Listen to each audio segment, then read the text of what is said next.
It's the 2022 Trekzone Fan Film Awards. This is a Trekzone conversation. Welcome to the 2022 Trekzone Fan Film Awards pre-show entertainment. Join me over the next 30 minutes as the heavy hitters of the Star Trek fan film world beam in to chat about their projects. Just before we get started, a reminder that Trekzone membership is available via the join button under each video on YouTube or via the trek.zone/support.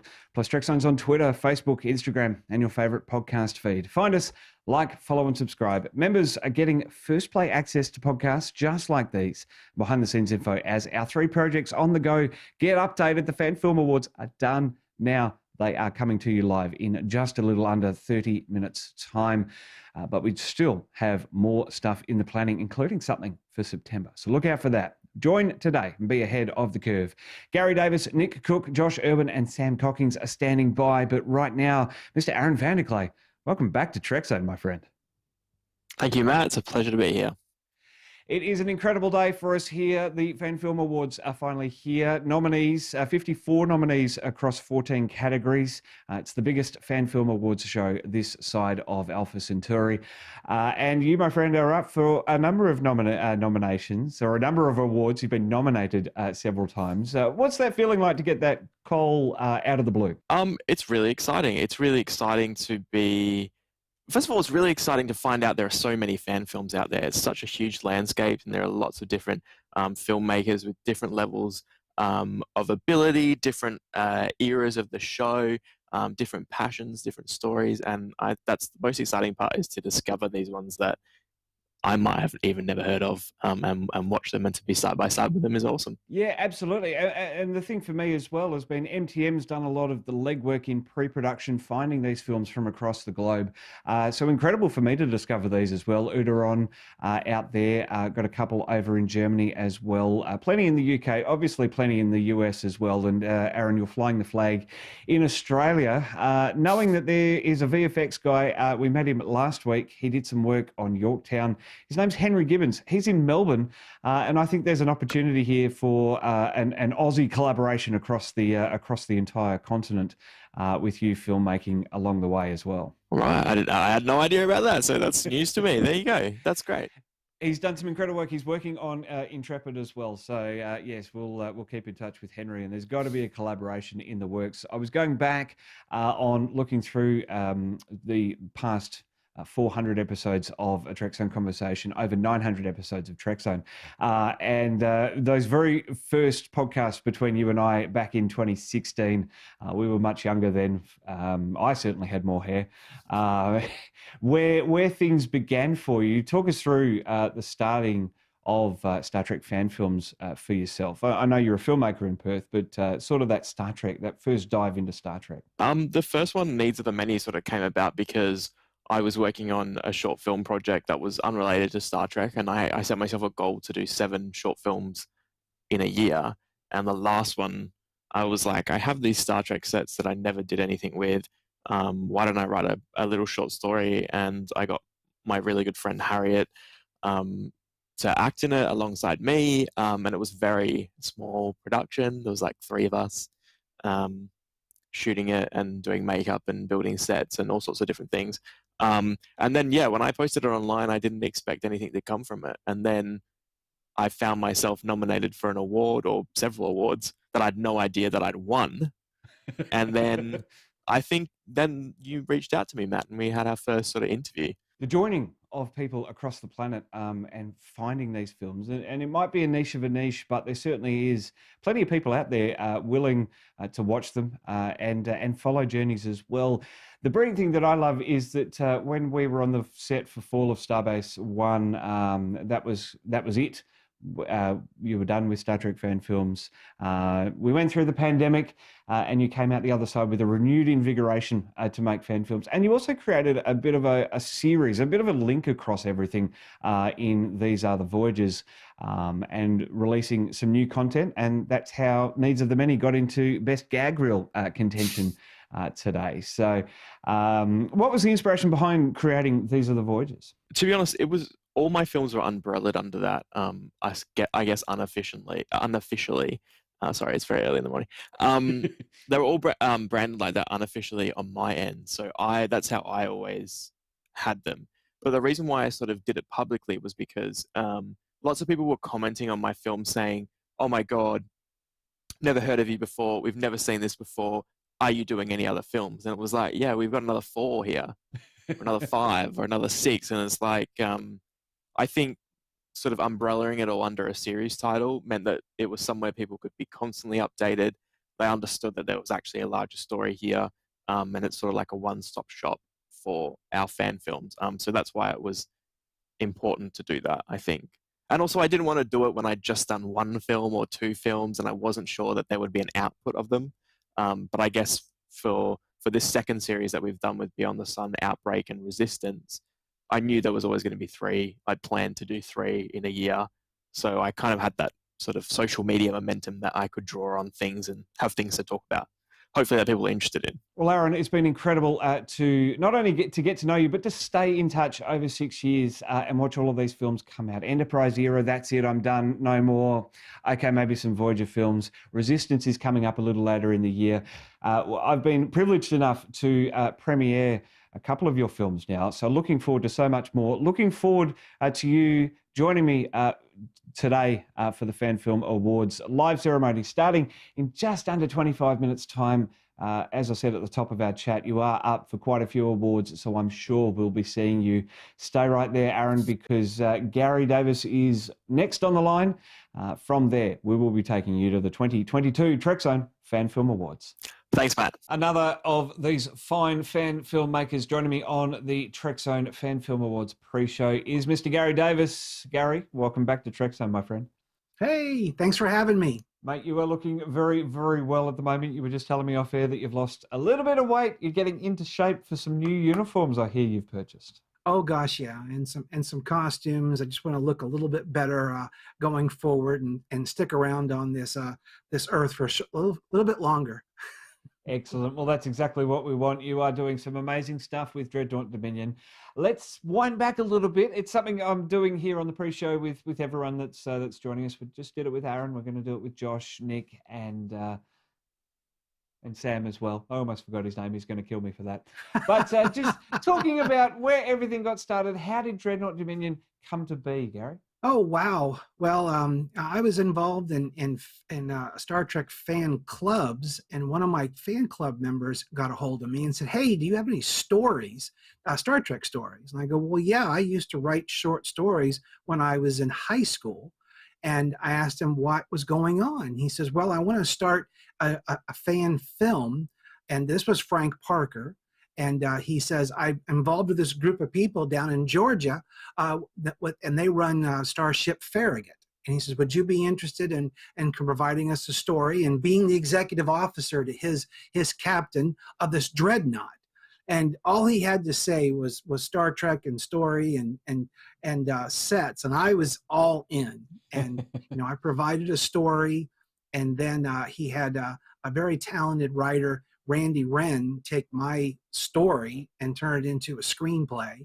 And then we were introduced to the sets down in Georgia, and it was amazing. And we haven't stopped since. We've let nothing stop us as well. That is awesome. And now shooting at the Neutral Zone Studios, making Dreadnought, you are of course the captain, and joined by David Wren, who is your very important right-hand man, as you keep reminding me. Oh gosh, yeah. Without we call him Randy. He goes by Randy. And without Randy, we wouldn't have the words.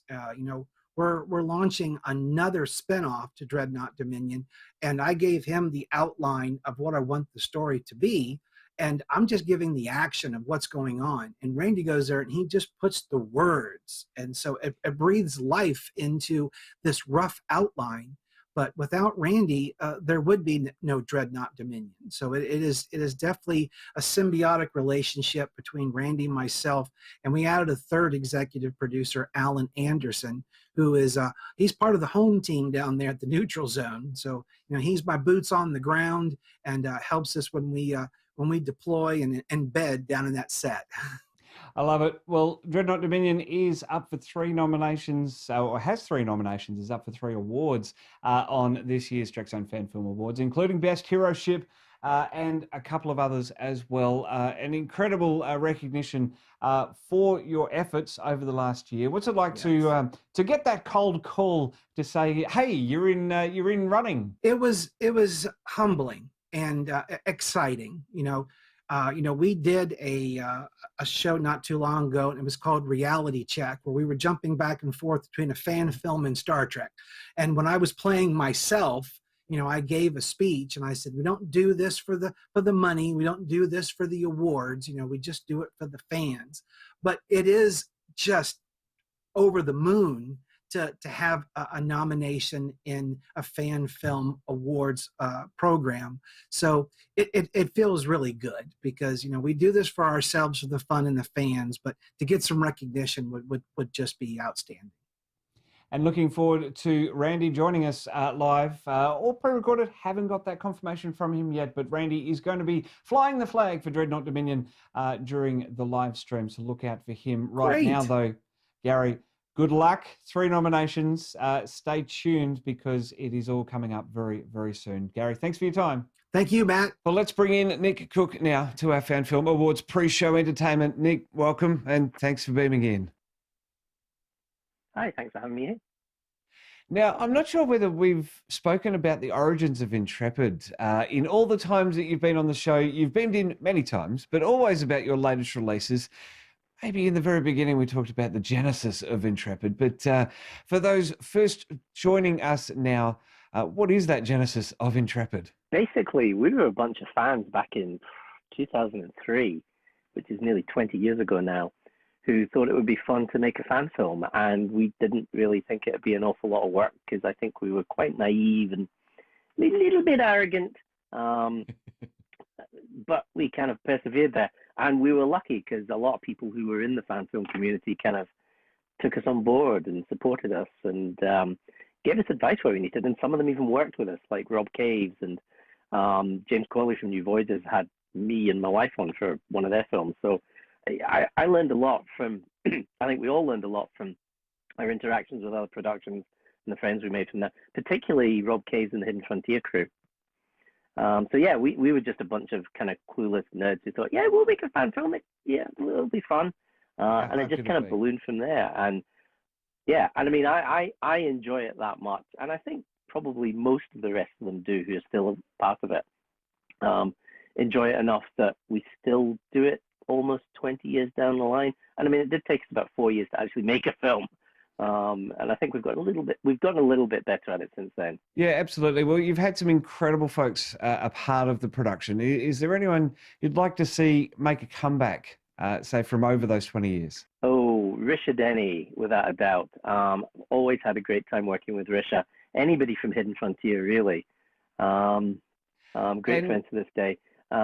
If I could bring back Gordon Dixon from the dead, I would absolutely have Gordon back. He is very much missed as well. 20 years, an incredible amount of time. You've gotten a little better at fine-tuning the process. Now it's not taking you a few years to release. It's a few months.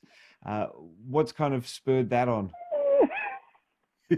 I mean, there's been a lot of things. I mean, I think we have gotten better and a bit more efficient. But also working with Sam Cockings has certainly made a difference in that he's certainly motivated us a lot more.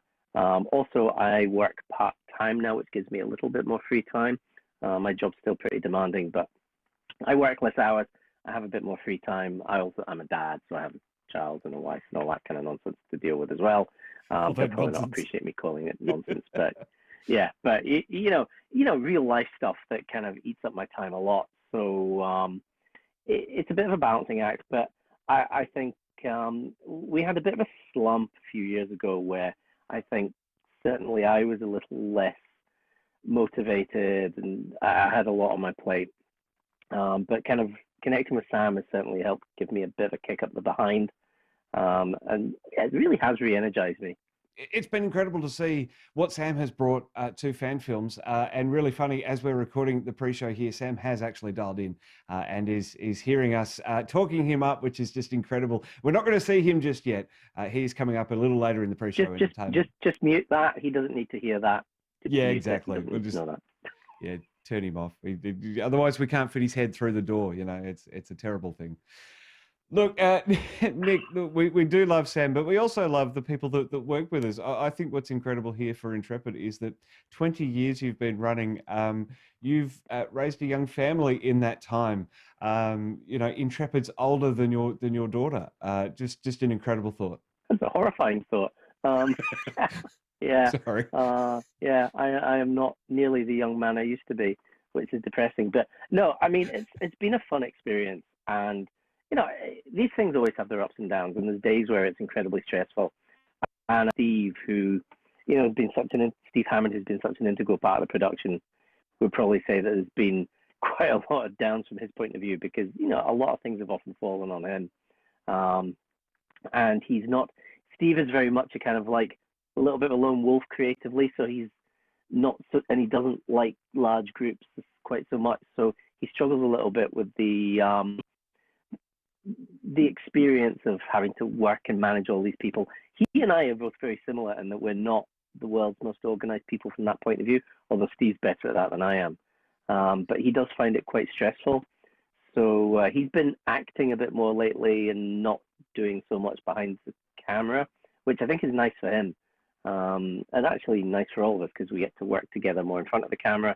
So that's a good thing. Nick, stay right there, because Intrepid is up for 3 awards in the Trekzone Fan Film Awards, starting in a little under 15 minutes' time. So stay right there, and we will see you again throughout the show. Thank you. Well, Josh Irwin's up now. Welcome to the Trekzone Fan Film Awards pre-show, mate. Hey, Matt. Thanks for having me. And you're a filmmaker by day, so what inspired you to make Trek fan films? We're kind of going right back to the very beginning. I think I've spoken to you about this once or twice before, but here for the Fan Film Awards, where we're celebrating Star Trek fan films all day, talk us through the origins of Avalon. Sure. So Avalon started as a way for 3 different people, myself, Victoria Fox, and Tyler Donovan, to kind of have our own opportunity to do what we wanted in the filmmaking space. A lot of times people will say if somebody's not going to give you an opportunity, you create your own opportunity.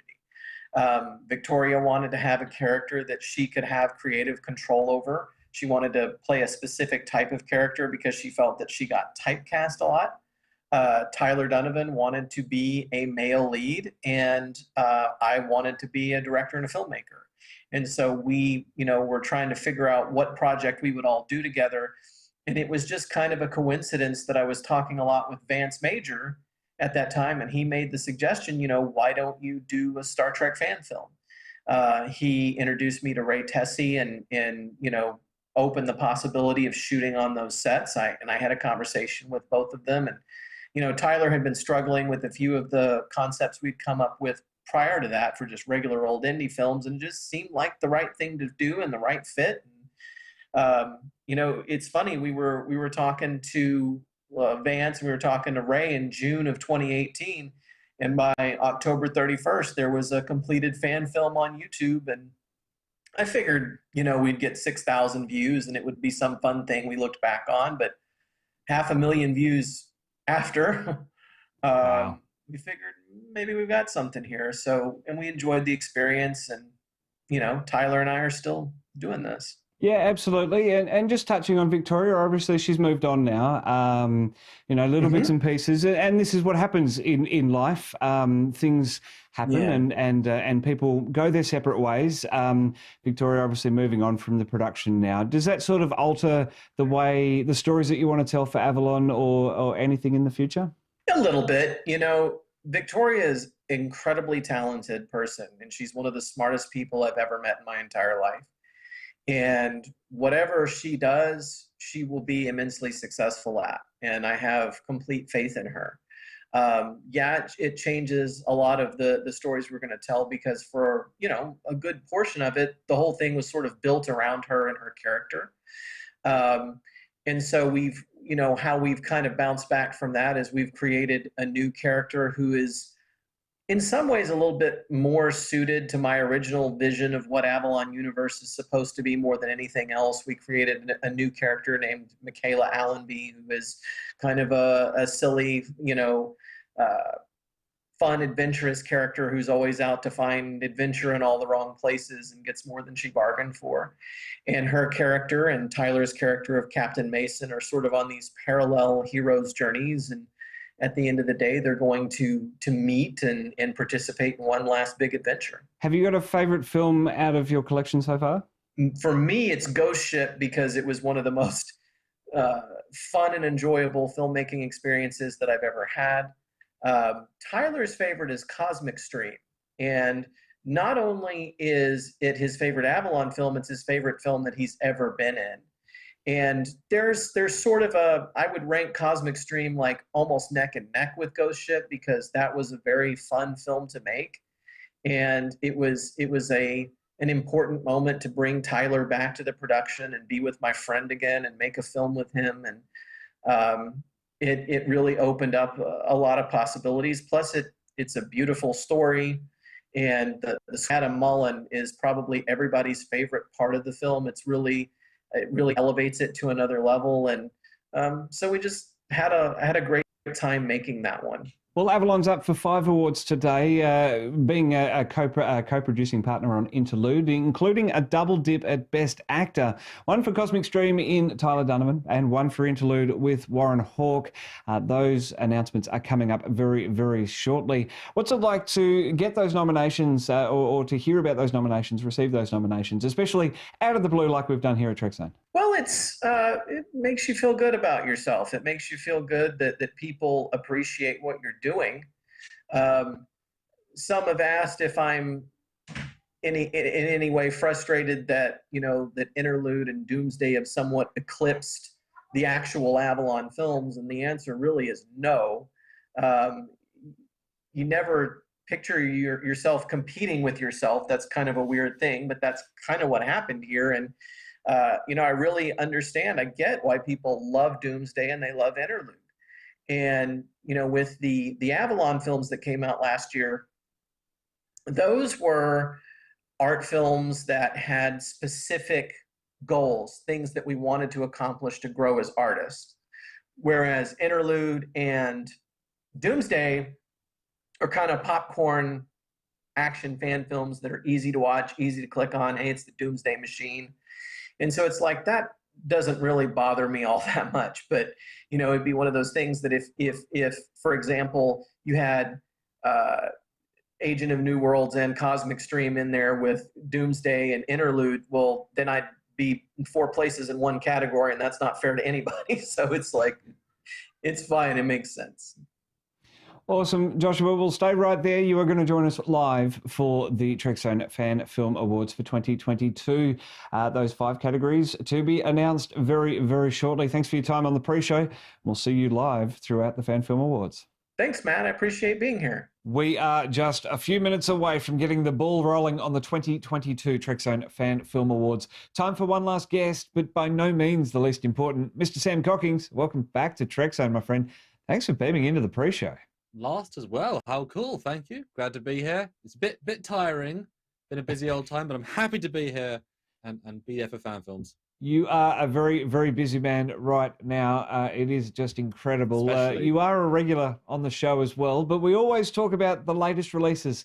So take us back. I think we've done this once on the channel, but take us back to where you began on Star Trek fan films and with Trek Yards as well. Well, I mean, Stargate is where you sort of started, if you go back that far.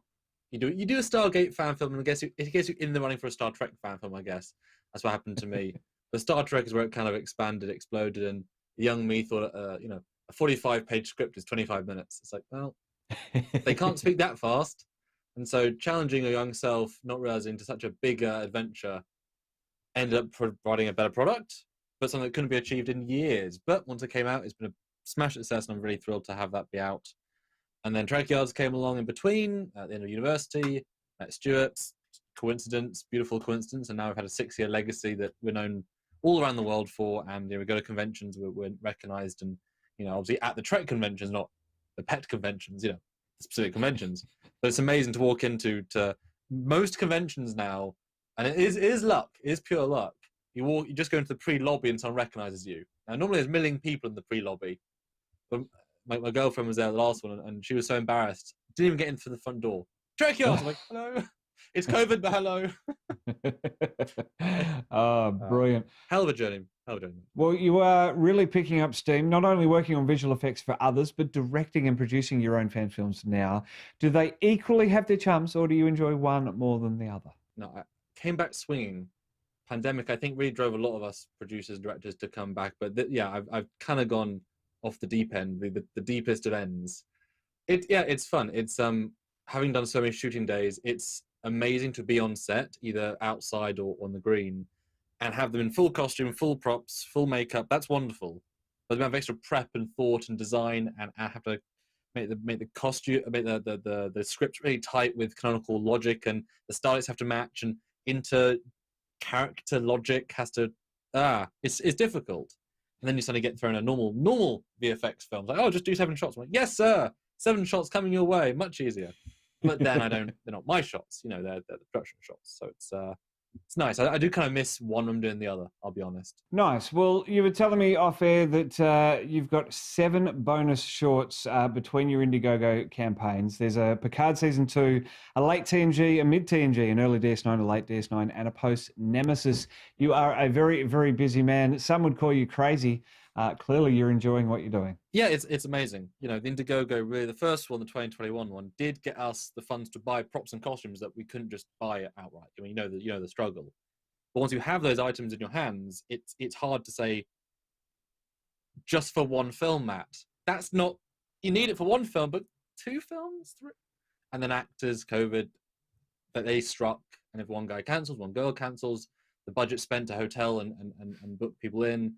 Either you waste the hundreds of bucks for them not to come because you can't get refunds, or you still get them in and have to spend more budget another time to get them back again. But more films are created. So that's going to happen a few times. And because of that, like you say, we've had a huge variety of shorts. I was the first Picard Season 2 short in the world made with digital aging. Whole different process. And I've got, like you say, 2, if not 3 more in the works, each waiting on a thing, either be music or an actor who's ghosting me. Life. But multiple more to come out for the next Indiegogo, and then you'll see what's in production, because those are all the finished ones that are finishable. And then there's the ones that are all in production that we've not talked about at all, but all have been in production for, I don't think any individual short's not been in production for more than like 3 months. So there's a good bit of everything to show. It's a rolling circle of, oh my God, what are you doing, Sam? You crazy man. Well, Sam, 6 nominations are ahead in our live stream for you. What's it like to receive them out of the blue from Trekzone and out of the blue? Yes, you came out of nowhere and stormed onto the scene saying, "Hello, here I am." What a day it was. No, it's wonderful. I other people have said to me, you should submit to big award shows and like Yorktown has done, and that's been amazing. But I'm so busy doing the work, I don't even think about that stuff. So to then come to me and say, hey, you've been recognized for these, just amazing. Especially my cast get to be recognized. I think I have a very strong cast. I've obviously seen them in over 2 or 3 dozen more shoots, so I know what they're doing in the future, so I know where they're going. Really, really nice. And this is all a hobby, but kind of a job in a sense. Like the amount of time put into it, it becomes mentally a job. Like doing a YouTube channel, it kind of becomes mentally like, well, it's a job as well. And so to get a recognition for that is lovely. It really is, because I put my heart and soul in, and someone notices. Absolutely. Well, Sam, stay right there, because the 2022 Trekzone Fan Film Awards start right after this. Across 9 seasons of Trekzone podcasts, and having featured fan films done right, from Chance Encounter to Needs of the Many, this is our first annual celebration of Star Trek fan films. Live from the Griffith Film School, your host, Matt Miller. Welcome to the first annual Trekzone Fan Film Awards, coming to you, as Ross said, from the Rivers Studio here at the Griffith Film School. I'm incredibly proud to be offering some real-world experience for a dozen of the best film students studying here at the prestigious university or college for our American viewers. It's a real thrill to have put these awards together over the past couple of months with MTM, automatically including all fan films released between April 15, 2021 and April 16, 2022. The 2-person judging panel included blogger MTM and myself, watching all of the fan films and choosing our nominees and ultimate winners for 14 categories. Many of those nominees have dialed in to hear the results as they happen on this very special live stream. And while we hear and we will hear from them soon, as well as a couple of pre-recorded chats as well. All that, a deep dive into the contestants for Fan Film of the Year, and a look ahead at what's got our interest already in the past month for the next year's awards. It's all coming up on this edition of A Trekzone Conversation. This is a Trekzone Conversation.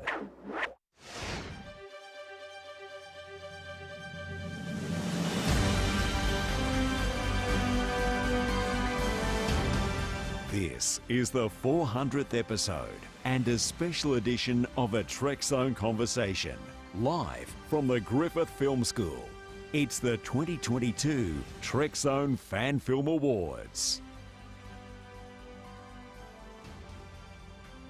Not only the 400th Trekzone Conversation, but the 909th Trekzone podcast since July 10, 2013. Now, before we get started, a quick reminder that Trekzone membership is available on YouTube for less than a cup of coffee per month. Members get early access to our podcasts and also behind-the-scenes info. In fact, they heard about the nominees a few days before we published them on our website. So to get the early scoop on next year's awards, get subscribing. You can also leave a super chat in the comments of this live stream. Keeley is standing by. That'll help me pay for the hungry crew working behind the scenes to get this show on the air, especially when that Air 3 play continues on its loop. I can't forget the incredible support of Andy and the team here at the Griffith Film School, giving us full reign in this amazing Rivers studio in Southbank, while the Trekzone crew of Michael, Andrew, Scott, Jordan and Huxley guide the student crew in the workings of a television studio on air for the next 2 and a bit hours. I'm humbled to see the little website that could punch above its weight and recognise folks around the world that have joined their passion for filmmaking with their love of Star Trek, and that is exactly what we're here today to celebrate. Before we get started with our first categories, let's bring in Keeley. She's keeping an eye on all things social this afternoon to really drive your engagement. Hi, Keeley. No, stay there, Keeley. Okay. That's your spot. You sit there. We don't know what's happening. It's live, it's unscripted. Keeley, you are keeping across the social media. Yes. What is happening right now? People are very, very excited. They're coming in from all over the world.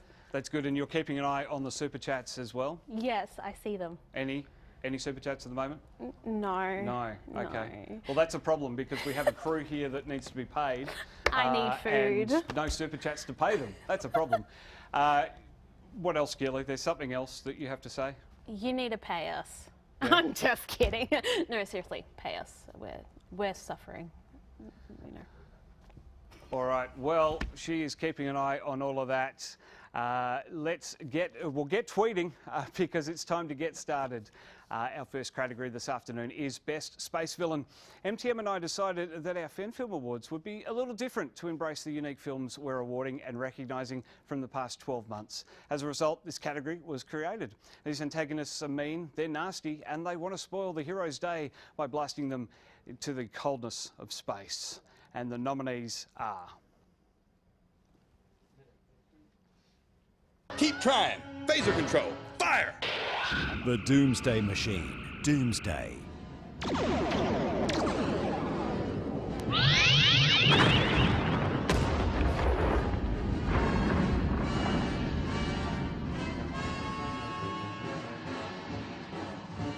The D7 enters the war. The Klingons, Interlude.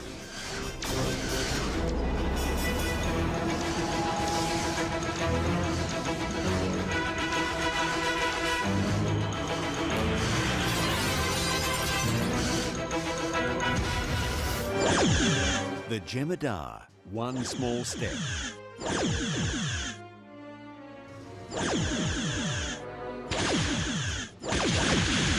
Cheap shot. Computer, shield status? Shields at 65%. Just agrees. They're good, but I'm so much better.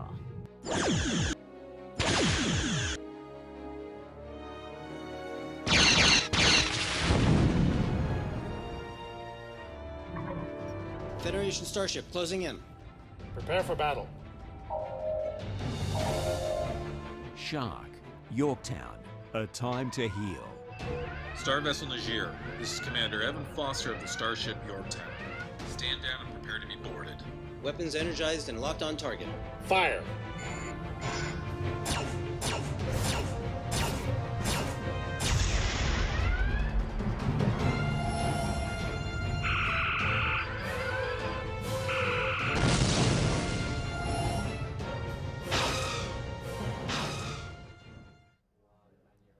And the winner is the Jem'Hadar One Small Step. Thanks to a hectic filming schedule, Sam couldn't be with us live today, but I did catch up with him a little earlier. Mr. Sam Cockings, congratulations. Oh, cool. Thanks. Wow. Well, I mean, in fairness, the Jem'Hadar get all the credit, or the founders, I should say. I just put them in the battle. Okay, cool. Yeah. And right. holographic ones nonetheless. Technically, yes, which actually makes them more vicious. And if you want to be technical within that, part of that story is that they've only fought them once, and they were suicidal and kamikaze. So they are very vicious in that. You saw in the story. Yeah, they are mean. Yeah. Yeah. Yep. No one uses Jem'Hadar. I was really happy to get to use them because they're so. You see them fly, and you're like, oh god, no sir. Yeah, fun to use. Absolutely. Well, this was Keeley's first foray into helming the Defiant. What was the inspiration for that story? Wanting to go back to the start. When we decided we're going to develop this character as be a perspective character, we wanted to go back to when she was starting the journey and not being very good, but having the potential to be good. That's why we actually made her more obnoxious, more aggressive, all the things that you don't want to be, because we see her evolve later. And that was really fun to play, to kind of go to those extremes and to play off the idea of, what we've seen at early DS9, what they think the Jem'Hadar are, and just to kind of see the start. Because then when you see the start and then the end, you'll see where she's begun and where she's gone. And then how can you make it all interconnect well? Now, if there's one thing I know about you, Sam, it's that you don't do things for just one film. So the Jem'Hadar are now in your repertoire. Are we going to be seeing more of them in the future? Yeah, those exact ships were seen in Pursuit of a Dream, which is fantastic. I had to blow them up again. They're in a film that Nick referred to, another award thing. One of the big ones he's very proud of. They play a significant role in that one. There may be a significant number of them, and more. That'll be a fun one. That's an Indiegogo short. That's going to be really, really fun to see. But Dominion War's a hard one because everyone's always very depressed in Dominion War. It's not quite as fun to show. You know what I mean? So yes, a few times, but not as many as you'd like to think. Well, I have. Guys, how much can I tease?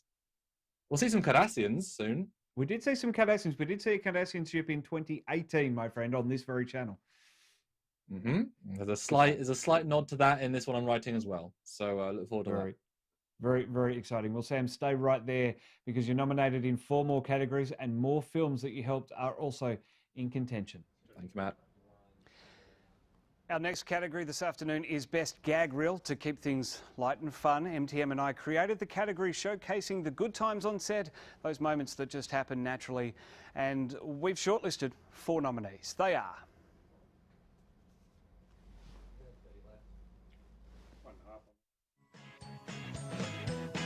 Uderon Infinity. Ich bin besonders. Ich bin ein besonderer Klingone, hat der mal gesagt. Hello, yes. Needs of the Many. It's so good to... I'll be the audience. There's a line that runs directly underneath your console. Yes, sorry. This is Crewman Parker. Do you know what happened? No. That ship we were finding. Star Trek: The Hunt for Peace. That's the last 3 parts. We came across. We came across. Why did we come across it? Why didn't we find it?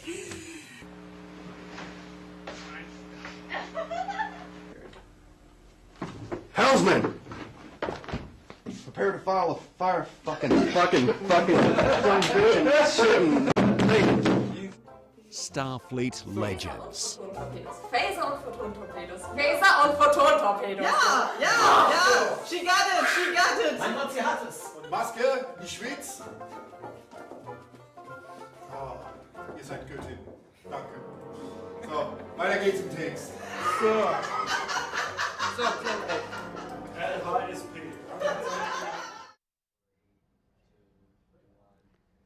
And the winner is Needs of the Many. Aaron Vanderclay was the producer of Needs of the Many. The crew's woken up. Aaron Vanderclay was the producer of Needs of the Many, and while the film was released a few years back, the Gag Reel only came to light in recent months. Real-world commitments have prevented Aaron from being here live, but I did catch up with him a short time ago. Aaron, first of all, congratulations on your win, my friend. Thank you. It's so much fun to watch that back. It brings back such good memories. Wow, cool. That's awesome. Now, you created the brand, These Are the Voyages, and have been pushing some social media content out for effectively season 1 of your films. We talked a little bit about that in the pre-show there, including Needs of the Many. What was the inspiration for a bit of a re-release, if you will? It was just to have different content, and I think everyone loves a blooper reel. I think actually the inspiration was with the new sort of Star Trek releases. They're actually releasing gag reels, blooper reels, on their like physical media, and that's always great to watch. It's great to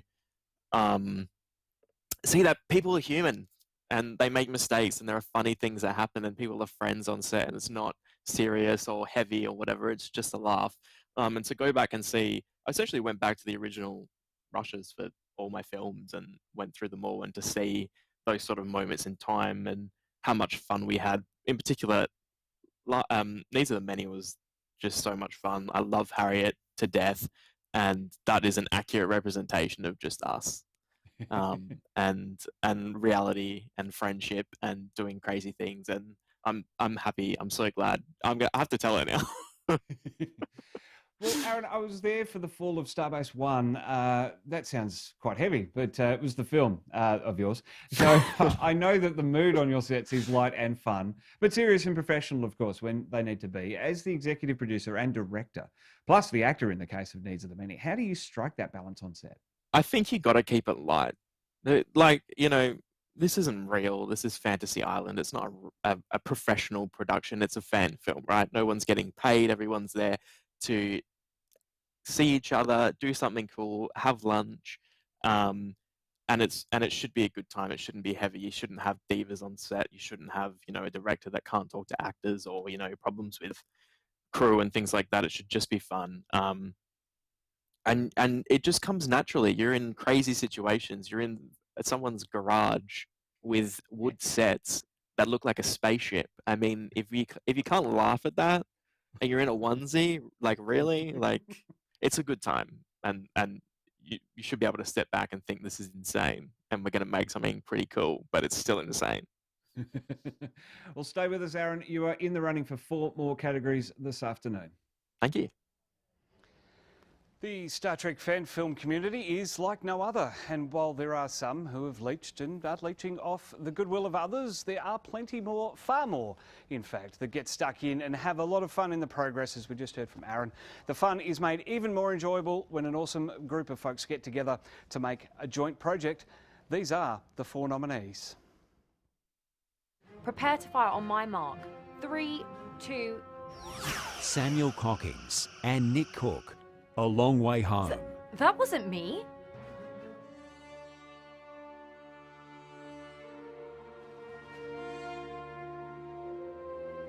Well, that's unexpected. Computer, hail that ship. Captain Hunter, what are you doing here?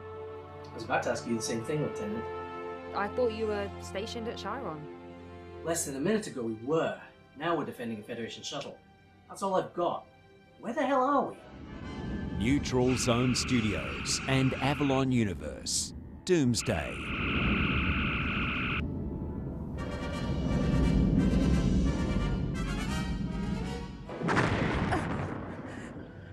Commodore. Commodore? Helm, get us out of here. Commander, we're not moving. It's pulling us in. Weapons? Phasers and photon torpedoes empty. No power to the warp and impulse engines.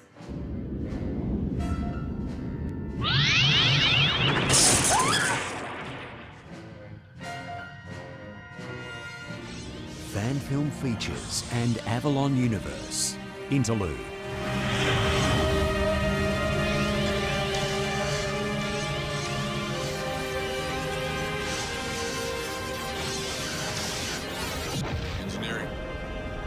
Shut down antimatter containment unit now.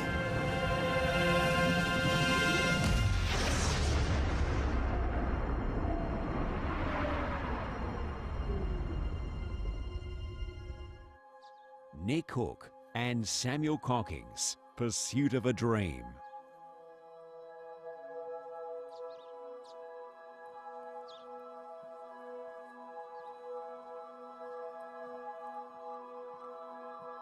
So what is it this time? Another war? Nothing really changes, does it? I'm Daniel Hunter. A Starfleet officer, yes, I know. Are you Checkin? I'm a guardian of the Checkin, yes. We need your help. I cannot help you. But what about the archive? What of it? According to legend, the archive contains all the knowledge and wisdom of the Checkin. Yes, well, legends are rarely accurate.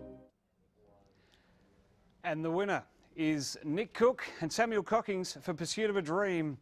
Nick and Sam joined me a short time ago. The crew's fallen asleep again. They joined me a short time ago to chat about the win. Gentlemen, 2 nominations in the category, so there was a 50-50 chance, but still the other 2 collabs were equally as impressive, but you win for an incredible plot and the story behind filming. Congratulations to you both. Thank you so much. I am totally shocked, actually. I had zero expectation of winning anything, so yeah, blown away. Wow, thank you. I kind of thought it was lightning in bottles, so I'm thrilled that other people agreed because it was such a fun experience. But yeah, to get 50% of the chances is kind of fun too. Now, you're both in the UK, but have only recently teamed up for a few films. Nick, we talked about that in the pre-show. You're saying Sam is a wonderful addition to the team and really helps to drive and motivate. What drew you both together? Kind of happenstance in a lot of ways. I mean, Sam was kind enough to offer his services to us a few years ago, and it just kind of grew from there. And I think we found, and especially more over the last few years since we've been working together since Convergence, we've just found a really good rapport for just making things work. And, you know, one of the films we shot together for Sam's Trek Shorts that really kind of we spoke about for a little bit, you know, the night before. Sam wrote it overnight. We shot it the next day. But nobody's seen that yet, but it turned out incredibly well. And I'm really fond of that film. And then there's another one that we actually were speaking about last night that we were kind of breaking the story for. And we just have a good rapport for working these things out. And I mean, we don't always agree about things. We see things differently. But I think we find a really good way of compromising and working together to build like a cohesive idea together and a plot and a story. And I don't know, just somewhere, it's just a very synergistic relationship. And I think we get on very well from that point of view. I met him, I knew the legacy of Nick Cook, which is some legacy to come into, and he offered help. And I can make a little bit of time and I'll do some work. And then, you know, when you sort of have me on board, you can kind of push what you would like, not just what you need, and then you kind of get used to that a bit. And then I had a direct one. I mean, I just had to go up there and do. I mean, come on, you can't. No, I mean, I'm the closest of all the people, so of course I was going to do it. And yeah, Trek Shorts has led to a beautiful collaboration, and yeah, we're you know doing stories literally this week for a new Intrepid thing, which is phenomenal. Even more Hunter, even more unique things. He's always trying to do different things, and kind of pushing each other to both be out of our comfort zones, but also utilize our strengths. It's kind of a fun thing. And, you know, he's very honest. If he doesn't like something, he will tell you. And it's like, yes, I see that. Actually, being directed by Sam is a pleasure because he really does pick up on something. Say, no, I want you to do it this way. Oh, but I think I would, no, do it this way. And actually, you know, 9 times out of 10, he's right. He's maybe the odd occasion where he's not, but actually, yeah, I've trusted judgment on these things. Yeah. It does help. I'm trying to kind of craft the lines around Hunter. So I'm kind of visualizing with you saying it, and then kind of, definitely. again, synergy, you know. Awesome, gents. Well, congratulations again on the win. Stick around because Pursuit of a Dream has 2 more nominations ahead. Cool. Hey, I'm happy with that. Yeah, I'm done. I'm out. Bye. Those guys have incredible energy. Cannot wait for more great stuff from them. This is Trekzone Live from the River Studio at the Griffith Film School. We are just getting started on our epic celebration live stream. I have to read the auto cue of Star Trek fan films. That's our first hour down, and in the next half hour we're going to have even more. Right now, though, we're going to check in on the fan film nominees, the Film of the Year nominees. Let's start them right now. There is that award that they're going to win.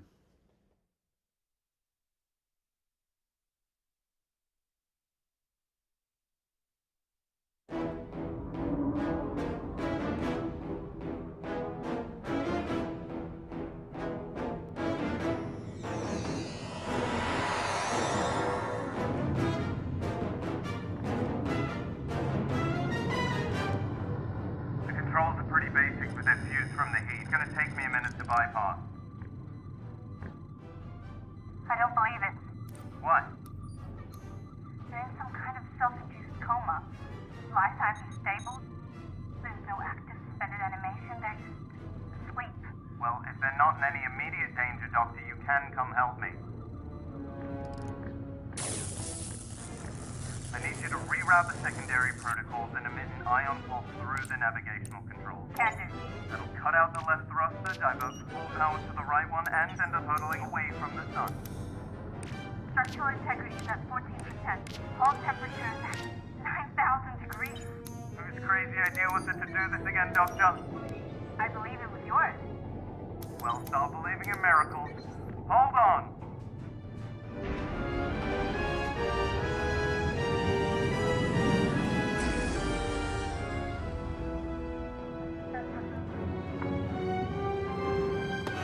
What have you done? Why have you stopped us from reaching the place of perfection?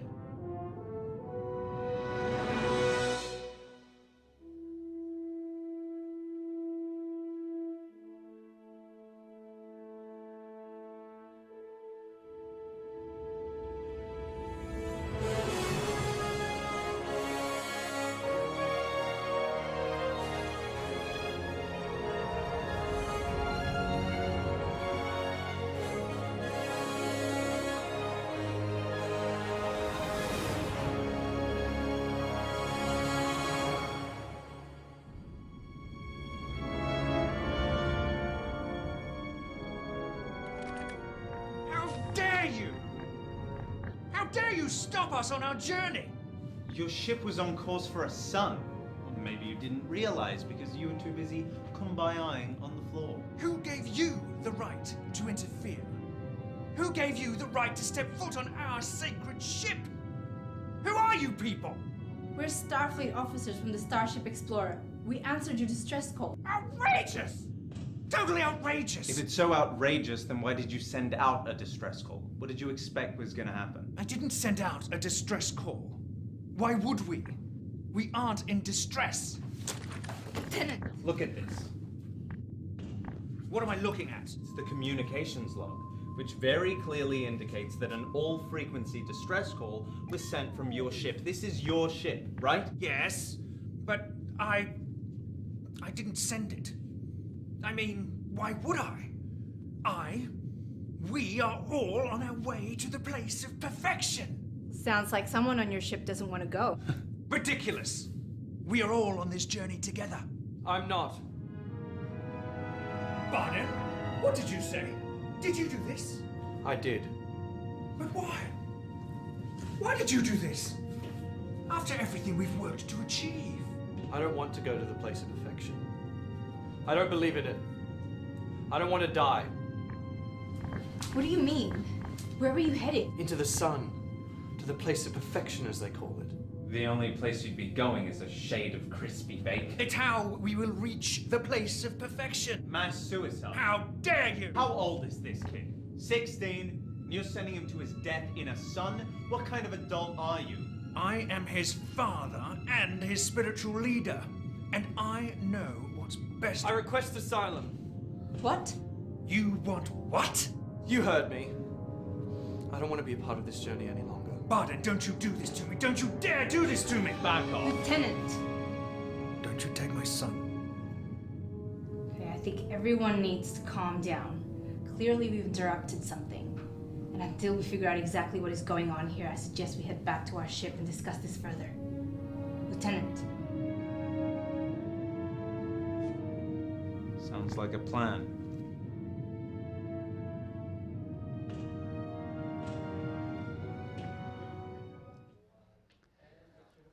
Welcome back to the 2022 Trekzone Fan Film Awards. Who will be the winner of the Film of the Year? You're going to have to stick around and find out. We have a swag of awards to give away before then. And even before that, let's check in with Keeley. We've got some awesome comments coming in, Keeley. We have one super chat for $5. Woo! Yeah! Everybody shares in $5. Woo!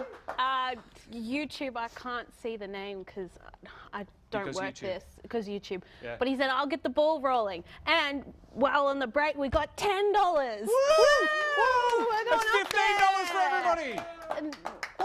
and he says, "Thank you, crew, for your work on this live production." You're welcome. I got out of bed for him, so you know. Thanks, Keeley. You're I welcome. appreciate it. All right, well, keep those comments coming in. We are monitoring it, obviously. I'm standing here.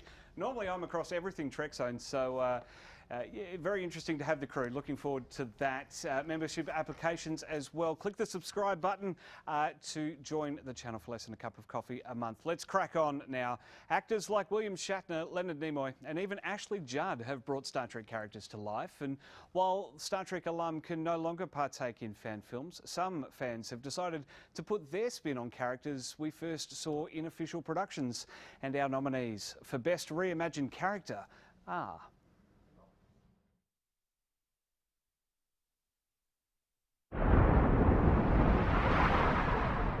Commodore Decker by Matthew Easel. Doomsday. Decker to bridge. Come in. Decker to bridge.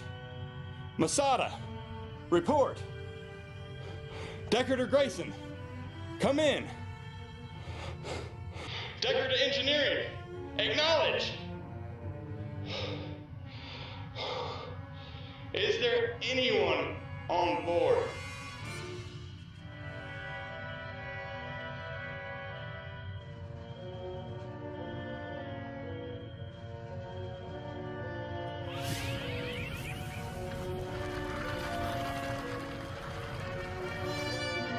Lieutenant Savick by Alison Marks. No Good Deed. I believe that Dr. McCoy felt that through sharing this information with you, it would illustrate that the saving of the crew of the Botany Bay by the Enterprise was not the only determining factor in the ultimate fate of David. I believe he would say, "You cannot blame yourself." Admiral Nagura by David Chen. Outraged. Yes, sir. My name is Lieutenant Malcolm. How may I help you? Lieutenant Malcolm, my name is Admiral Heiichiro Nagura. I requested the video of the Alien Appreciation Day celebration, stardate 9492. I received your request, but there is a problem. The recording is missing. What do you mean, missing? Wo sind wir hier? Welcher Planet ist das? Captain Pike by Marcus Benoit. Starfleet Legends.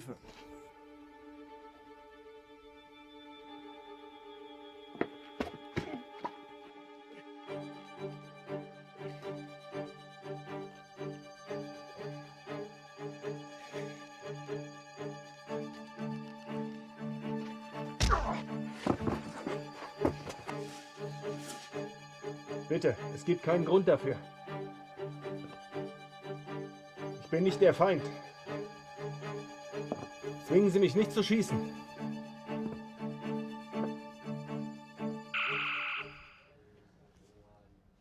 And the winner is Commodore Decker by Matthew Easel for Doomsday. Well, with the to the US East Coast, it's well past 1 a.m, so Matt beamed in a little earlier to chat about his win. Matt, congratulations. Oh my gosh. Man, that's amazing. Thank you very much. Well, you know, Neutral Zone Studios, they did a lot of work on that, and they had an amazing set, or they have an amazing set actually. They're still building on and doing new things there, but Ashley Tilton Armstrong, she actually was the first person to reach out to me and ask me about, well, she was casting for that film, and I said, yeah, you know, I like the idea of Doomsday. I like watching Star Trek, the original series, with my dad as a kid growing up, and listening to him tell me about how he used to watch it when it came on live, you know, because we watched it as reruns. But I mean, I'm over here shaking. I'm nervous, but I like and the writing was phenomenal. Don Horan, he did an amazing job. Him and Ray Tessie, the owner of Neutral Zone Studios, and just the cast and crew. Luis Sanchez, you know, he was my right-hand man on the film, and he's up for an award as well. And I think everyone did such a great job. Like I said, cast and crew, the studio, Joshua Michael Irvin, you know, he filmed, and directed and edited and wore a lot of hats, did a lot of stuff on there. Ray Tessie worked with them. They worked kind of hand in hand. They're both like two geniuses, two peas in a pod. You get them together and they're like, yeah, I have this idea and that idea. Ooh, let's try this. And I'm like, okay. We, of course, first met Decker following this incident where he's already endured the traumatic event of losing his crew. How did you prepare for the role? It was pretty tough. I watched that episode probably about 60 times, and I would try to break it down. I'd watch a little bit, I'd pause and stop and try to look at his mannerisms. And the biggest thing was he had this Midwestern accent, and I have a very strong Southern drawl. And I actually have a speech impediment. Went to speech therapy most of my life. And just most people think that it's just a Southern accent, but really it's a speech impediment that I play off as, it's country.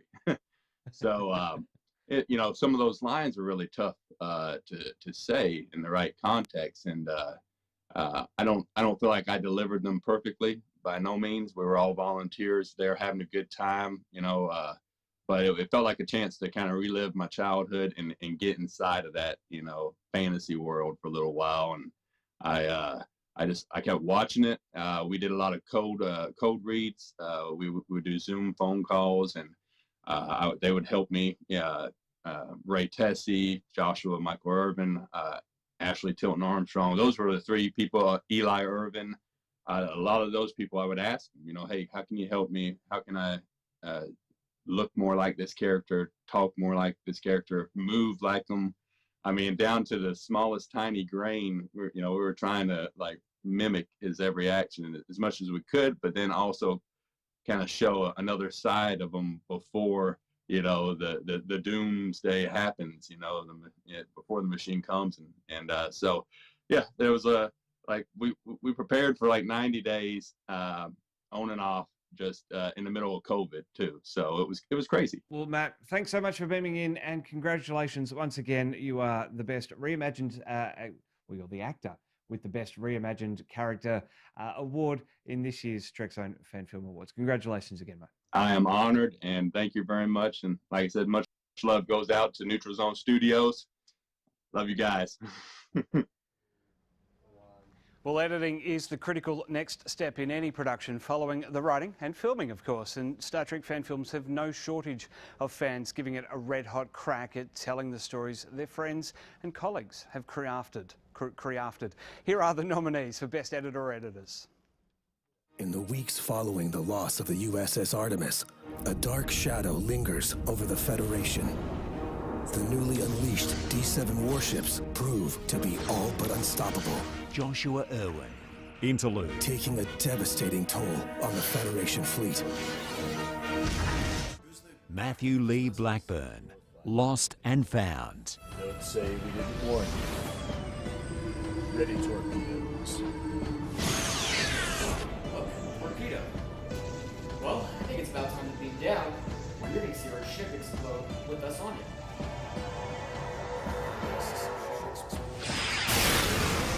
We won't let you take our place. Fire again. Target the shields and the weapons. Randall Landers, Opportunity. Basic maneuvers, return fire, target their engines and weapons.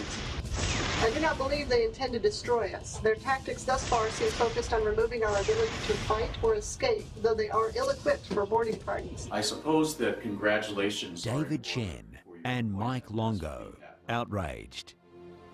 I know that you were not in support of my appointment, claiming that my radical, progressive agenda would destroy the Federation. That is putting it mildly, yes.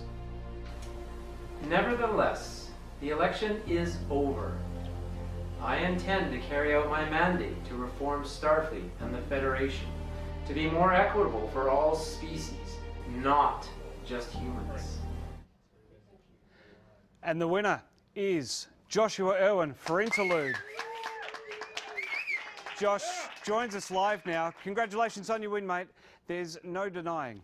Actually, I should let you start with that. Congratulations on your win, Josh. Have I got you there, Josh? I'm here. There you are. Congratulations on your win, mate. Thanks, Matt. You know, it's weird. I've never spent 2 solid years editing something that was 10 minutes long. So I'm glad that all of that work counted for something. Did, mate. Well, version 3 of the film is what MTM and I judged. Can you give us a brief rundown of sort of, I guess, the things that happened following filming? So yeah, we had 2 kind of major things that we kind of overcame, I suppose. One was that we had an actor that no longer wanted to be in the film, and that was, of course, Paul Jenkins. And so we had to reshoot the segment that he was in, so we had to go back down to Aries Studios. We reshot that with Tyler Donovan, edited that in. That became version 2. And then Jonathan and I, you know, looked at the interview style, documentary style segment, and you know, felt like that it could be stronger than it was. And so I did a re-edit with an idea that I had originally had while we were filming that we chose not to go with on the first go around. We worked for several more weeks, got Kevin Croxton involved with adjusting the music, and you know, everybody felt like that this was just a stronger cut, that it flowed better. You know, it kind of dragged before, and so we were, you know, it was such a challenge to get to that first edit, because it was, like I said, 2 years of, you know, this tug of war between people, and then once we got the let's make a deal thing figured out, you know, it was so much easier to get to version 3. Well, look, despite all the challenges, and I guess the biggest thing here is, you know, we the people watching know the history of Interlude, know the sort of background on all of this. There are some movers and shakers in it, but we're not here for that. We're here to celebrate the fan films. It's made it out into the world. It did make it out into the world, and it's told the story of Axanar very effectively. Well, thank you. I appreciate that. I mean, we were trying to tell a heartfelt story. Everybody believed in it, and everybody that's worked on Interlude had their own adversity that they had to overcome. It was a challenge for everyone. But I think that the real success story of it is that everyone involved did what they had to do. Everybody did what it took to make the film come to life. It's so easy when you know, you're undergoing adversity in the filmmaking process to just want to give up. Nobody on this project gave up on this film until it was across the finish line, and even then, you know, didn't give up on it. Whether that's Victoria, whether it's Jonathan, myself, anybody that worked on it. Kevin Croxton worked on it for forever, and then went back and worked on it again. So it was like everybody involved did what they had to do to make this film become what it is. Well, Josh, Interlude's not your only fan film completed this year, but it is featuring prominently in our categories. What do you put that down to? What I put it down to is the effort. You know, and there were so many times where that was, you know, frustrating, like, gosh, we're putting this much effort into a 10-minute film. I mean, if you compare, like, say, Ghost Ship, that was a thing where, you know, we shot it and 6 weeks later it was on the internet. Whereas Interlude, from the time that Jonathan started talking to me about it to the time that we got the final version online, was 3 years. And so a lot more time and effort and work went into this, and I think it shows. Well, congratulations for the nod on editing, Josh. Stay with us. There are more categories ahead that you are nominated for. Through the golden age of Star Trek fan films a decade ago, several fans obtained their own warehouse-sized space and set about faithfully recreating the sets of the original television series. From New Voyages, now an official set tour in New York, to the Neutral Zone, the current name of the home of Star Trek continues, and many other smaller outfits, mostly concentrated on America's East Coast and Central Plains. MTM and I decided that these fan attractions deserved recognition for not only facilitating production, but in some cases being the creators of them. And the nominees for Best Fan Film Studio are Aries Studio, the Neutral Zone Studio, Potemkin Pictures, and Warp 66.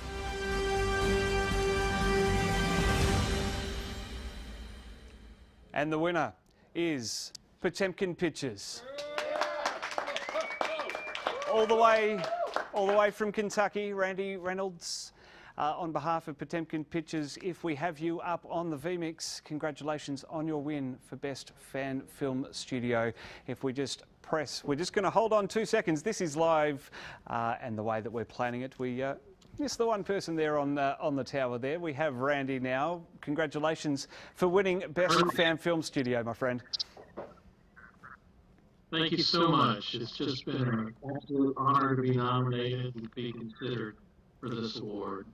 What does it mean to you and the team to not only be nominated out of the blue, but also to win here on the show today?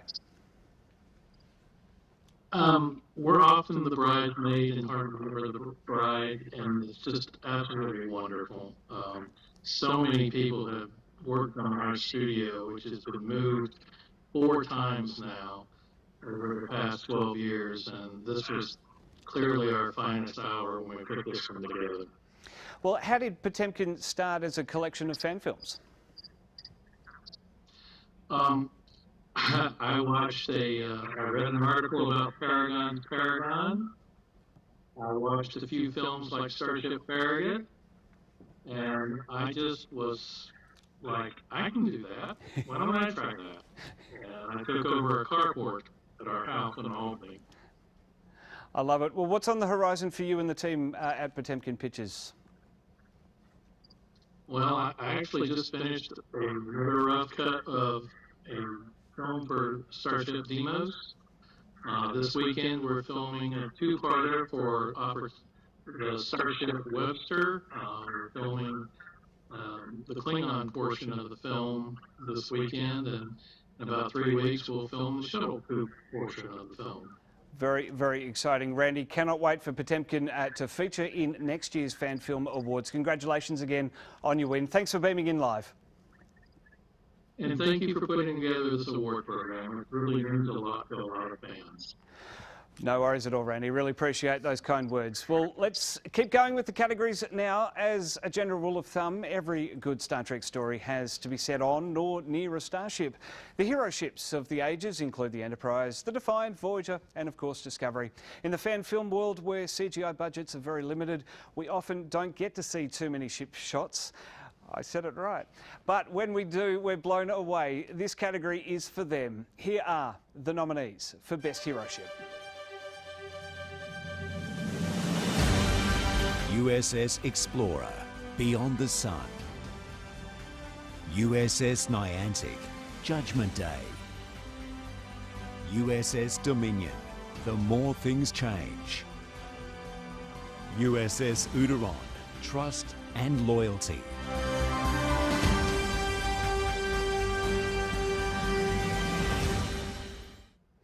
And the winner is the USS Explorer for Beyond the Sun.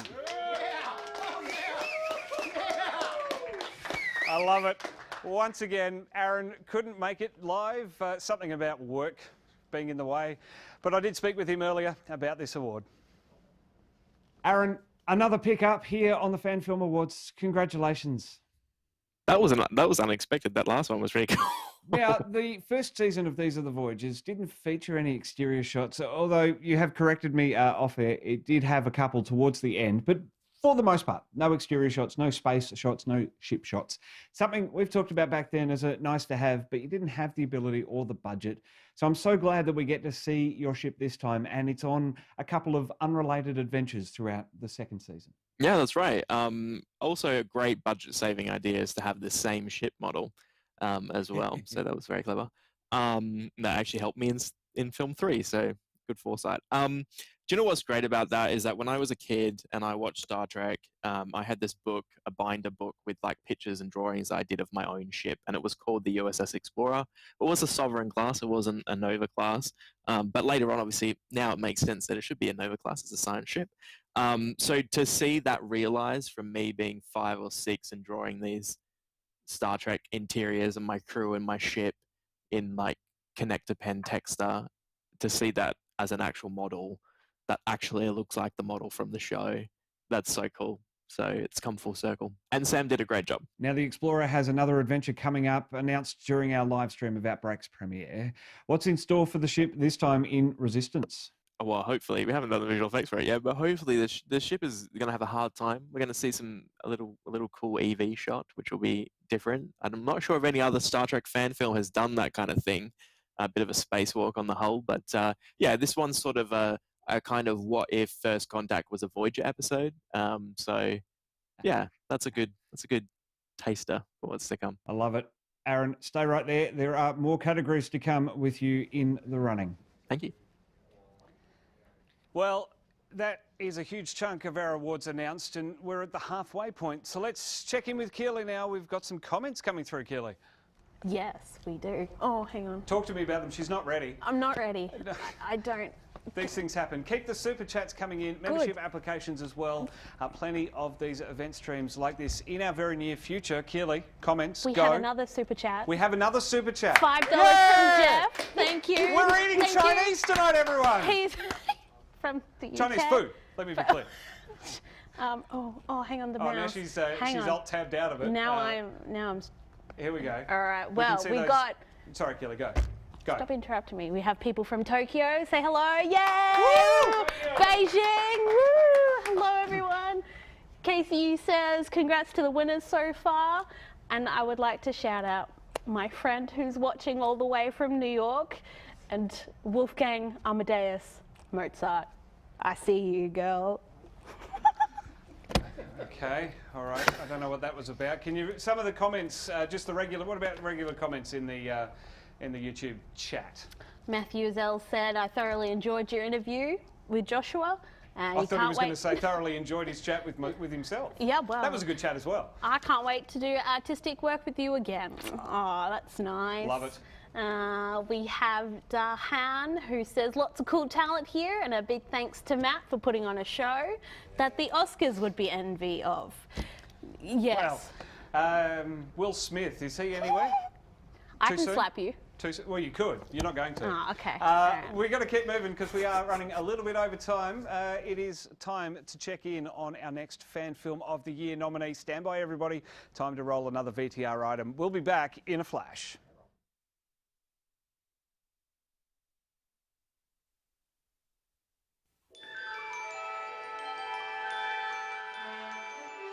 Captain's Log, Stardate 4202.1. Exceptionally heavy subspace interference still prevents our contacting Starfleet to inform them of the destroyed solar systems we have encountered. We are now entering System L374. Science Officer Masada reports the fourth planet seems to be breaking up. We are going to investigate. Range, Mr. Masada. 8,000 kilometers in closing. Commodore, I'm detecting an unidentified object hovering over the fourth planet, not in standard orbit. Getting readings now. It's miles long with an enormous power grid on a scale I've never seen. Its hull is reading as solid neutronium. Unable to scan the inner mechanism due to heavy subspace interference. Is this the source of the interference? Affirmative. Like some general energy dampening field. It's blocking our sensor scans and long-range communication. I've never heard of any such technology, but I believe we may be looking at it. If we can't scan it, would a probe work better? I don't think a probe could navigate in this debris field, sir. Unless we were to extend our deflectors around it.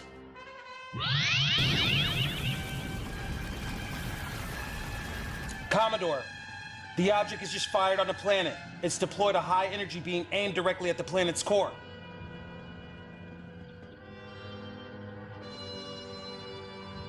Grayson, hail that thing, whatever it is. Aye, sir. To unidentified vessel. This is the USS Constellation. Please respond. Sir, the planet's coming apart. It's being smashed into rubble.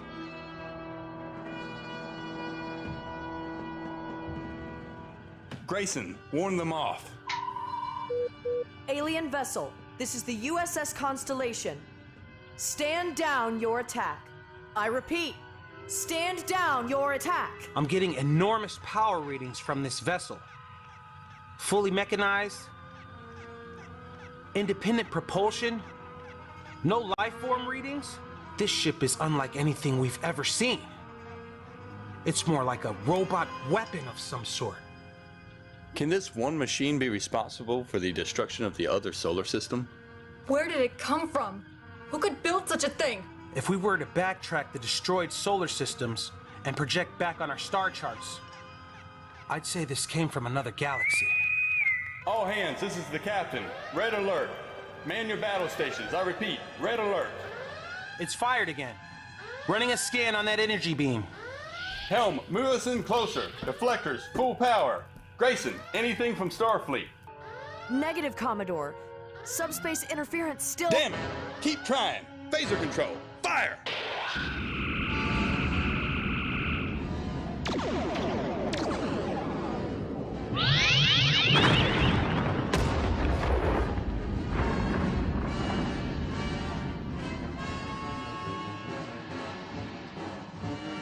Damage report. Sir! Shield's buckling! Another hit and... Phaser crews, maintain fire. Engineering, divert all auxiliary power to the shields. Masada, what kind of weapon is that? It's a pure anti-proton beam. Full astern. Helm, give us some distance. Helm not responding, sir! Engineering to Commodore Decker. Decker here. Commodore, that last blast crashed through the deflectors and knocked out the generators. Somehow, the antimatter, the warp drive pods, has been deactivated. What's left? The impulse engines are operable, but the impulse controls are fused. We've got residual impulse power and thrusters only. Beyond that is battery power for life support. Acknowledged. Stand by. Masada, can the remaining planets in the system provide us with enough cover as we try to restore power? Scanning. If we can reach the third planet, we can synchronize our orbit between the planet and its moon. It may shield us, but with our power plants dead, the orbit will start to decay almost immediately. What's the composition of the third planet? Can we evacuate the bulk of the crew there? It shows as a Class M hybrid. The southern hemisphere has an oxygen-nitrogen atmosphere adequate to sustain human life. Gravity? Normal. Helm, plot a course. Try to ease us into transporter range. Aye, sir!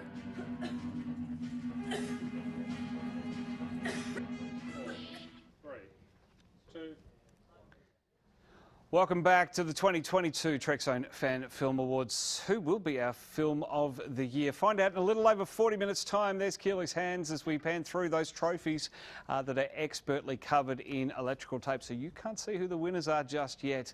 Right now, though, we have to get on with the show.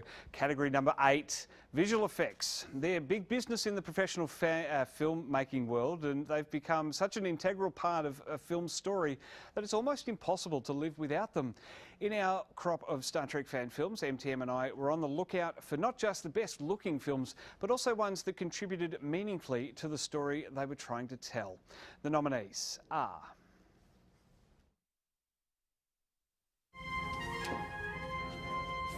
Pavel Hauska, Neutron.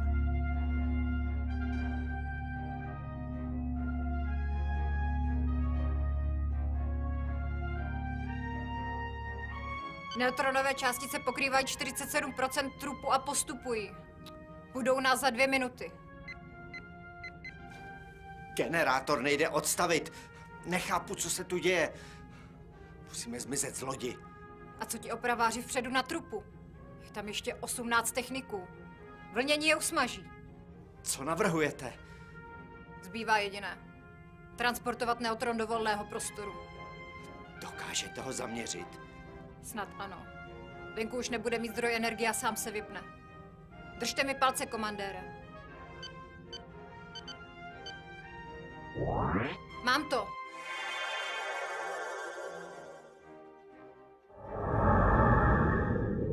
Sakra! Romulané!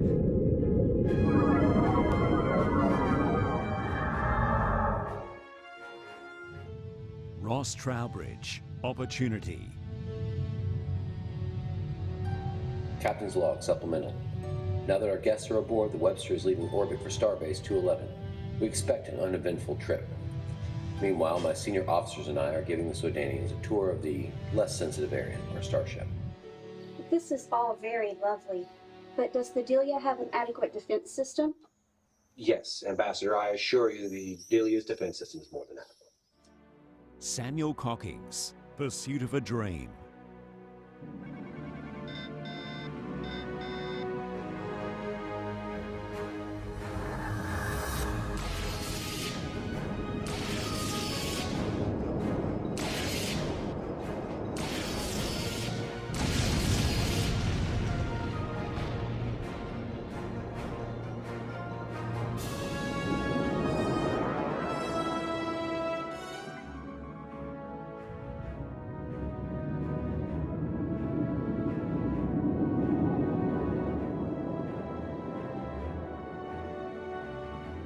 One I owe you, Elizabeth.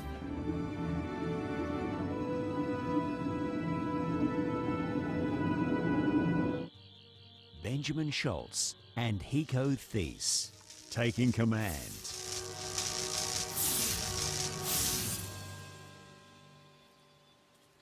Na, Dr. Boyce, was haben Sie denn da Schönes ausgegraben?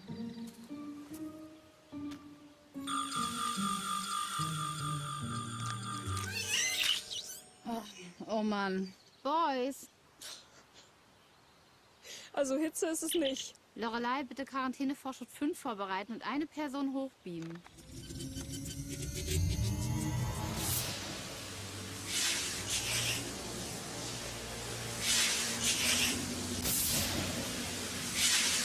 Sir, ich habe einen wirklich merkwürdigen Befehl von der Sternflotte erhalten. Was denn? Sie direkt? Ei, Sir, ich... Sir!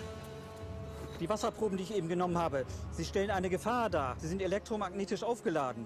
Und das heißt? Der Aufladestatus ist kritisch. Es kann jeden Moment zu einem elektromagnetischen Sturm kommen. And the winner is Samuel Cockings for Pursuit of a Dream. Oh, she's dabbing again. Second pickup for Pursuit of a Dream. I caught up with Sam and Nick about these visual effects a little earlier on. Sam, congratulations on picking up Best VFX for Pursuit of a Dream. It looked like a fun one. Yeah, it really was. I mean, I liked him. Why Nick gave me so much to do first, and I talk about the effects because he had to write them. I had to put them together. That was a fun one. It's a fun one. Nick, now that was written together, and I know that Sam, you guys went out to the forest. Sam directed that one. An incredible tale on that one that we've told on Trekzone. The time involved in getting that all shot, Matt's availability as well, and just an incredible sequence of events. Time repeating itself. Not only have we got ships through the ages in a memory-erasing storyline, but also de-aging as well. Sam, talk us through your self-learning process for that. The de-age was purely, can I? Turns out I could, with some significant trial and error, and often a shot where you're thinking, oh God, this many hours to make this work. I've done the rest of them.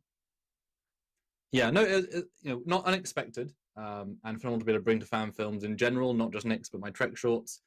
So much flexibility. You can do things with characters we could never have done even 10 years ago. I've pushed some of my personal characters back 20 or 30 years, which is insane, but narratively amazing. And then to be able to do the space effects in a film that takes place over such a long breadth of time allowed Nick to write in so many unique, mini shorts within a short. And for the audience, I mean, you're going to see so many visual treats that each one I kind of had to vibe differently. The diminution fly different to the bird of prey, the Deredex. I even did different cloaking effects for each era and each ship, and a lot of small bits of effort. But hopefully, you watch it and you think, well, that just could be a shot of this show and this show and this show, and even a future shot at the end, even a brand new design that I did for it because he couldn't just be a standard old Type 11 again. So we had to design a new shuttle. Well, Nick, as I said, this one directed by Sam within a tight time frame. For you, what was a highlight in terms of visual effects? Oh, I particularly soft spot for the whole Deredex sequence, the Dominion War sequence. I just think it had that whole kind of DS9/TNG vibe and feel to it, and I think with Dylan's score over the top of that, I just really, really like that sequence. Also, I love the fact that Richard Denny was in that scene, so yeah, that's definitely my favorite. Also, we don't really get to see Hunter at that point in his career, so I really enjoyed that. Well, I think we might be seeing him more in the future now that Sam's got the de-aging work under his belt, because it can go both ways. Yeah, some of my characters I've doubled their age. Well, Sam, for you, what was the favourite sequence to work on as Hunter makes his way to the planet each time? Well, you can tell the ambition of the Dominion versus the Derelict is the biggest sequence. Although I have something, whenever you see a bird of prey in fan films, it's nice because it was sort of Klingons were all the rage, and then everyone got sick of them, so therefore they don't do Klingons anymore. So that was just fun by itself, just a very classic TNG. But I never worked with the Derelicts before in any big meaningful way, and I can literally blame Nick for other budget spent because of that usage of the Derelicts. I wrote another film that Nick is in that we had to then bring people in twice, and there's a whole mess up. But it's just to see a visual. But it was worth it. But that's because of you, Nick. That's because of you. And that's a big film that we made for that. Boy, it's a good sequence. Well, music is the critical link in making us feel a story and ensure that we don't miss any of the cues the characters are trying to lay down for us. As such, it's only fitting that we recognise those who put together the scores for the fan films of the past 12 months. And the nominees are...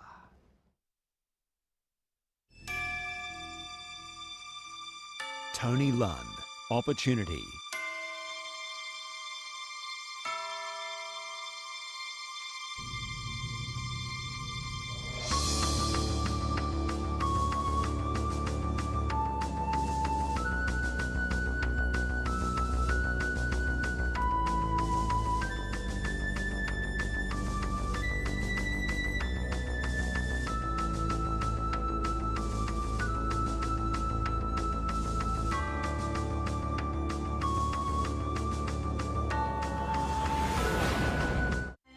Alex Lopez, Out of Time.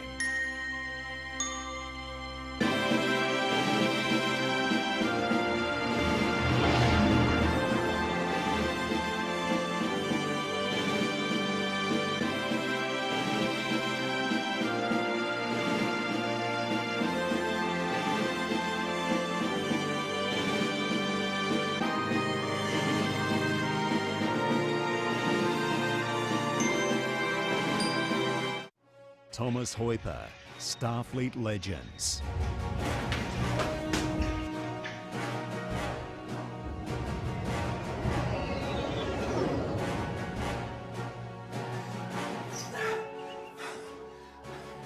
Schadensbericht.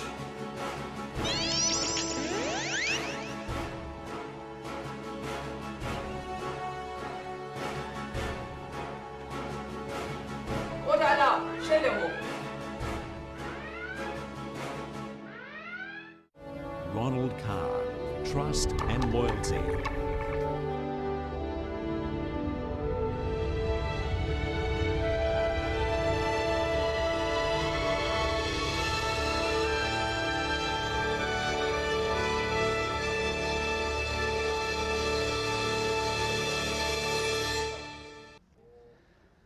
And the winner is Tony Lunn for Opportunity. And Tony beamed in earlier to accept his award and chat about writing music for Star Trek fan films. Tony, congratulations. Thanks very much. Thanks very much. It's an honour, and it's an honour to be compared and alongside many, many other gifted musicians throughout the Star Trek fan film atmosphere, because there's so many of us and there's so many great guys out there. And thanks very much for blessing me with this award. There are some incredible people making Star Trek fan films across the world. That's the one thing that these awards have taught me and really shown me as well. Now, this isn't your first foray into fan films. As I understand it, you've been around for a little while. Yeah, one of the best kept secrets, maybe the worst kept secrets. I don't know. I've been in fan film orchestration and music and a bit of voice acting for the past 12 years. I started with the original first season of Potemkin, all the way up to date, still doing stuff with them now. So thanks, guys. Thanks very much for allowing me to contribute to your projects. I've also did the theme tune for the original Dreadnought Dominion, which was an interesting project. There's a bit of backstory on that. Won't go into it, but yeah, it was even older, around about 2000 when I wrote that. Worked with Star Trek Absolution as well. Also worked with various different projects around the world. So I'm quite humbled. I think my last count on projects was 56 individual episodes. So there might be a Guinness World Record there as well. I don't know. I don't know anybody else who's done as much. But yeah, I'm thankful for every opportunity to be able to flex my fingers across the keyboard and just be able to contribute to the message that Star Trek sends out. Well, where do you draw inspiration for the music that you create? I mean, a lot of people will probably agree with me, or should I say with me, that the inspiration comes from Alexander Courage all the way through to James Horner, John Williams, and Dennis. What can I say? Dennis McCarthy. He's done that when it comes to absolute amazing work there on Star Trek in the background.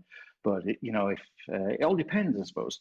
I take influences on the individual project that I'm doing. So if, for example, if I'm doing something Klingon, I will bring out a little bit of James Horner from Star Trek 2, the old Klingon theme, and I will revise that and give it a bit of a twist.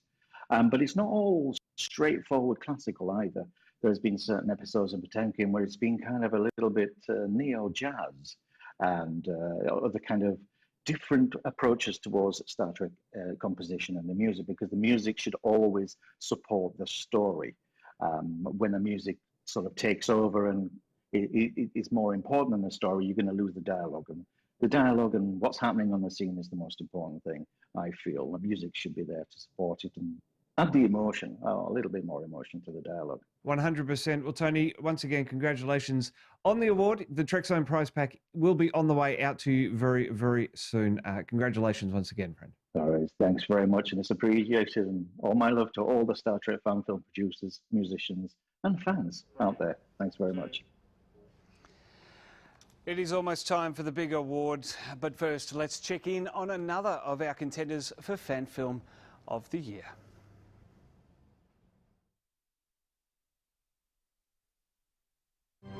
Get out of here, Garth, now. We'll handle this. Jump to war with us. With any luck, we can both make it back to the fleet. No. Those D7s are faster than us.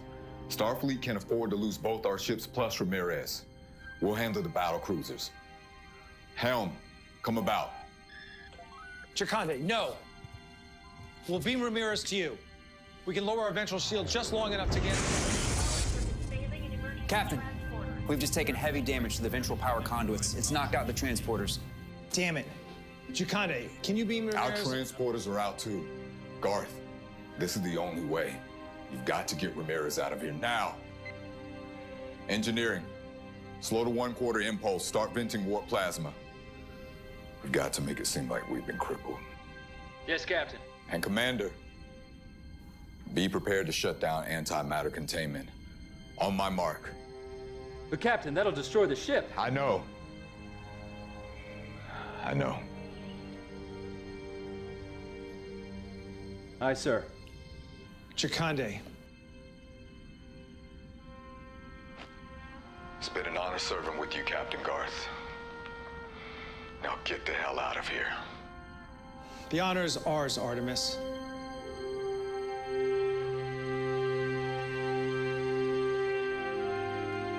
Helm, hard about. Helm, War Factor 7. Now.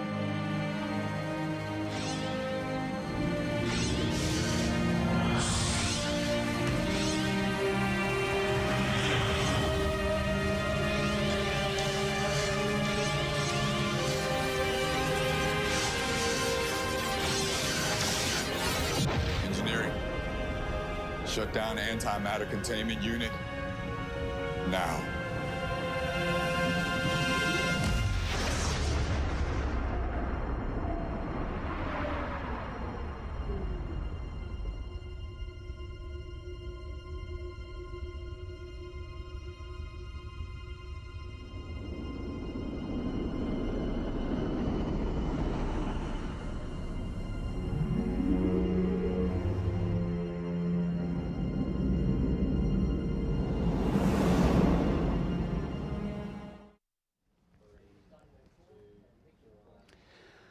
Welcome back to the 2022 Trekzone Fan Film Awards, live from the Rivers studio here at the Griffith Film School.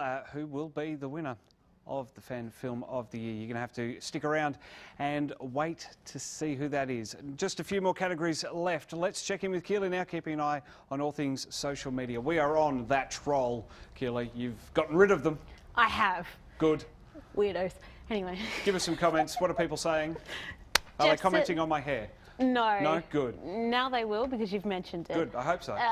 Jeff says that it's great to see fan films in other languages, and it's true. And then he also says a quality music score is essential. Yes, it is. Oh, Casey just said hair. That's not bad. That's a good delay from live to streaming. I like it. It is. Yes. One more, Keeley.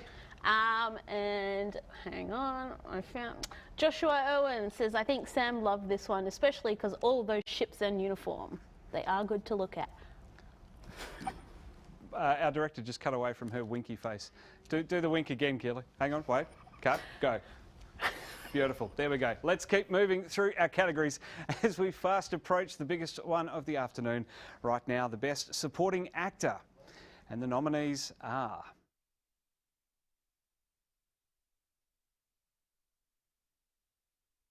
Range, Mr. Luis Sanchez as Masata, Doomsday. Commodore, I'm detecting an unidentified object hovering over the fourth planet, not in standard orbit. Getting readings now.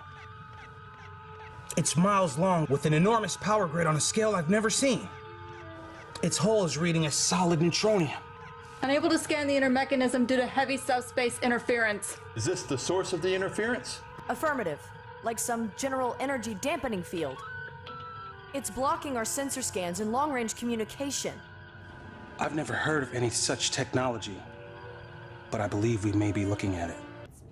Kat Ludley as CEO, Outbreak. Necessary. Now please respect our isolationism, and Immunicorp will handle the rest of the crisis. Look, we appreciate all your crew has done, and Immunicorp is willing to share its viral engineering technology for your inconvenience. I'll even waive the licensing fee. We're not going anywhere until I speak to the governor and see my people on the ring. I'm sorry you don't recognize a good deal when you see one, Captain. You're holding members of my crew against their will, and I want them released immediately. You're in no position to threaten me, Captain. I don't make threats, but I do keep promises. And I promise to cause you more trouble than you bargained for. End transmission. Launch the ships! Matt Hodson as the Guardian, Pursuit of a Dream. Another war? Nothing really changes, does it? I'm Daniel Hunter. A Starfleet officer, yes, I know. Are you Checkin? I'm a Guardian of the Checkin, yes. We need your help. I cannot help you. But what about the archive? What of it? According to legend, the archive contains all the knowledge and wisdom of the Checkin. Yes, well, legends are rarely accurate. Please, we're losing. Your people had the power to move worlds. Surely there's something in the archive that could help. I'm sorry, but there is not. Enrique Ludman as Ensign Surtur, taking command. Aus dem Wasser. Ich erinnere mich an einen Vortrag in der Akademie. Ich weiß auf jeden Fall, dass man dieses Wasser nicht trinken sollte. Sir, wenn es losgeht, dann ist Beamen unmöglich und es kann jeden Moment soweit sein. Commander, wir organisieren einen Shuttle. McLean an gesamten Außentrupp. Wir evakuieren. Finden Sie sich umgehend auf der Landungswiese ein. Surtur, Sie überprüfen, ob der Wissenschaftsschein hier auch wirklich evakuiert. Aye, Sir. And the winner is Kat Ludley for her role as the CEO in Outbreak. Kat beamed in earlier to chat about her win.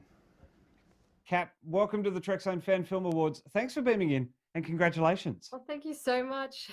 Obviously, there aren't a lot of Star Trek fan films being made in Australia, so it's awesome that Aaron's diving into the space, pardon the pun. What drew you to the role? One of my friends who was in previous Star Trek, Ron Arthurs, he said that there was an audition. So he said, I think you'd be good for a role. And I was like, okay, yeah. Like Ron, I did a different film with him, and he's a really good actor. So I was like, yeah, okay, I'll look into it. And I think I applied for it, but it had already been cast. So Aaron put me on like a list of people to, you know, hit up when he does something new. And so then he got in touch after that, and he was doing Outbreak, I think, then, and he asked me to audition for it. So yeah. Very, very cool. The scene that we played there in the Nominee Rumble, I love, because obviously the captain isn't there with you doing that dialogue back and forth, but just a brilliant delivery from both of you. I love the captain. I love her deadpan look, your seriousness as well, taking into that role. How familiar with Star Trek are you? Well, actually not too familiar. I did a little bit of research. I wanted to be in a sci-fi, to be honest, so I was looking at things to do, and I was looking at things Perth-based as well, because there's not a lot of fan films and things, not a lot of films in general in Perth. So yeah, I looked into like things, clips of, I went and looked at Aaron's stuff and a couple of other stuff as well, yeah. I did a Star Wars film recently too, so... Very, very exciting. Well, Aaron's beamed in over a dozen times here at Trekzone, but I've never asked his cast. I've only had one cast member on the show.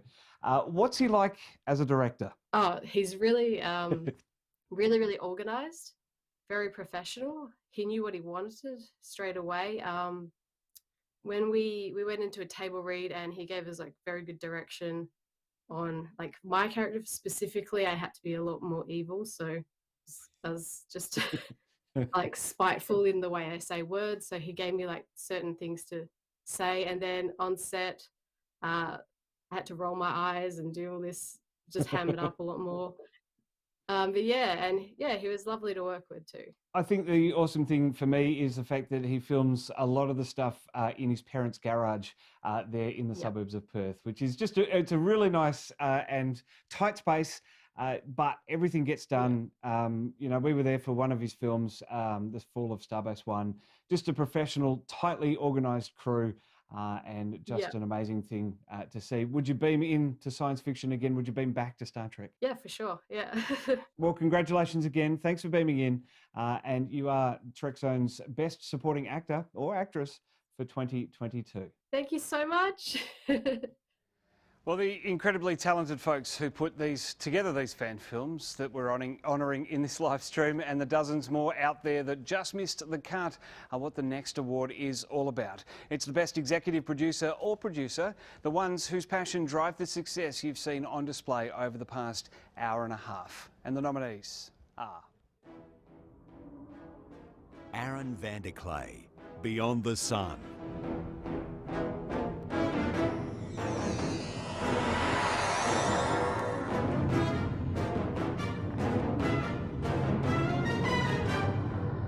Controls are pretty basic, but they're fused from the heat. It's gonna take me a minute to bypass.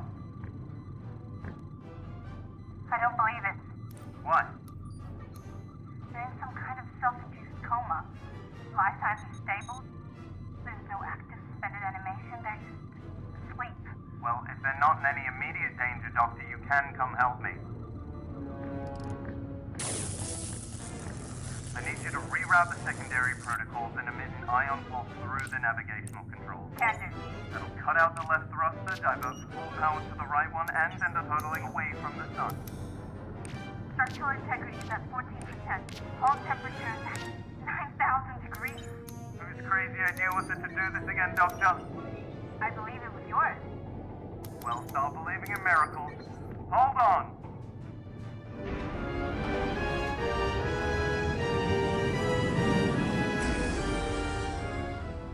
Ray Tessie, Doomsday. Captain's log, stardate 4202.1. Exceptionally heavy subspace interference still prevents our contacting Starfleet to inform them of the destroyed solar systems we have encountered. We are now entering System L374. Science Officer Masada reports the fourth planet seems to be breaking up. We are going to investigate. Range, Mr. Masada. 8,000 kilometers in closing.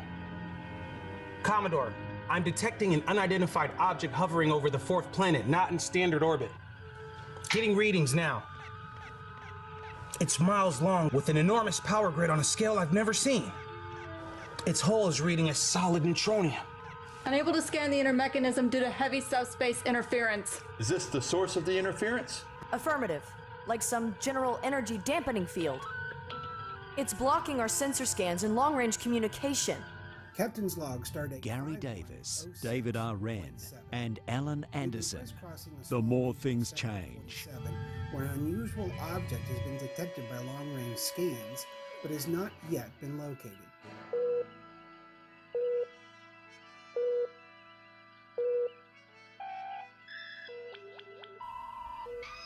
Captain, an unidentified derelict vessel has been detected 307 kilometers off the port bow.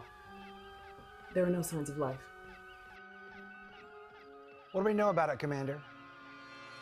It's approximately 8 meters long, 3 meters in diameter, 7,500 kilograms. And there are accommodations for up to 3 humanoid life forms, and according to all our scans... Never mind, sir. Clearly there's a problem with our scans. John Atkin, Glenn L. Wolfe, Casey Shafsky, Jemong Wu and Stan Wu. Yorktown, A Time to Heal. Captain Eric Von Ryan reporting. The USS Yorktown has arrived at planet Corridon, where we are to rendezvous with a shuttlecraft carrying dilithium crystals needed for a warp drive. Standard orbit, Mr. Shepard. Aye, sir. Standard orbit. Lieutenant Graham, any word from the mining colony yet? Nothing as of yet, sir. Captain, sensors are detecting small shuttlecraft approaching. 238 Mark 17. Visual, Mr. Zahn. Commander Foster? Security scanning shows it is an automated mining shuttle. Priority 1 clearance. Federation registry approved. Very good. Message Lieutenant Pond. I am to send his team down to Deck 19 and await the arrival of the dilithium crystals. Engineering. Alpha team to Deck 19 for dilithium detail. Alpha team to Deck 19 for dilithium detail.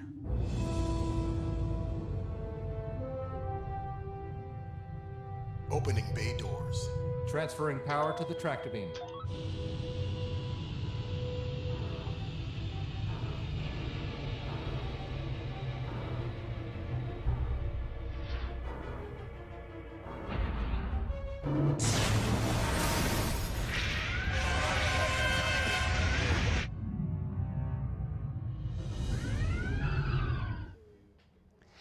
And the winner is John Atkin, Glenn L. Wolfe, Casey Shafsky, Jem Ong Woo and Stan Wu for Yorktown, A Time to Heal.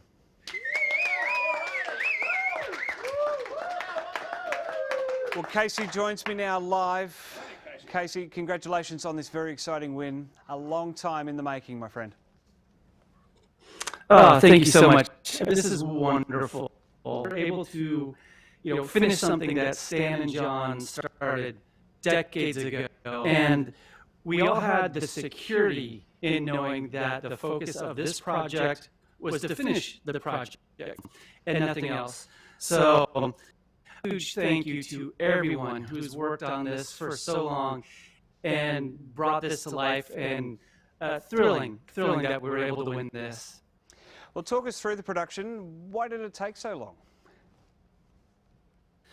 Well, things started out, mid-'80s, and there was a time where with Stan, footage for a while, and then, luckily, it was found.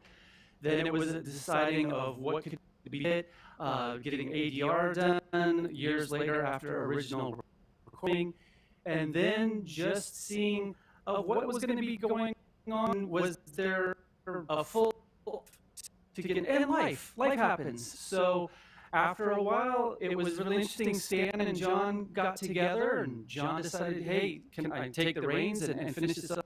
And I think there's like a huge amount that has to be done to and for John Atkin of taking on this project and staying with it and keeping the promises that were given to be involved. And really, come on now, 30 plus years to finish off. And it's fantastic that integrity that John has and that Stan has by starting this, that integrity stayed intact, and now we've completed. Yeah, absolutely. Look, we're having a little bit of internet delay, as the case may be. Not a strong signal with you, but we will persevere. One last question. George Takei stars, obviously a film shot well in advance of the guidelines, as you say, back in the 80s. Have you heard from him since Yorktown's release? I have not, and I'm going to be talking with John about that and possibly Stan. They might have had, private conversations, seeing what's going on there. I would be very interested to hear what he thinks about seeing his performance from that time and being where he is now with Star Trek. It would be wonderful to hear him comment about it. Absolutely. Well, Casey, congratulations again, not only to you, but to the entire producing team there for Yorktown, A Time to Heal. Stay right there, because we are just 3 categories away from crowning the Fan Film of the Year, which Yorktown is in hot contention for. This is Trekzone Live from the Rivers studio at the Griffith Film School. We are at the pointy end of this epic live stream. As I say, 3 categories coming up: Best Director, Best Actor, and the all-important and the most coveted award, the Fan Film of the Year. Don't go away. There's one last feature nominee to preview.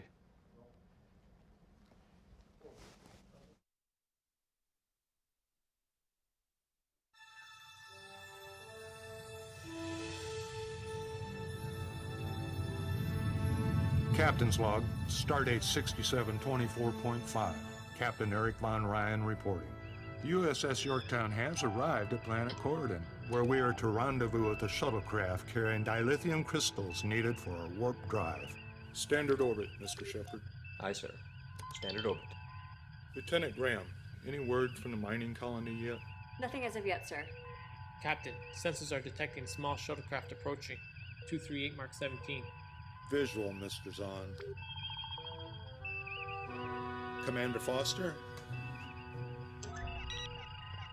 Security scanning shows it is an automated mining shuttle. Priority 1 clearance. Federation registry approved. Very good.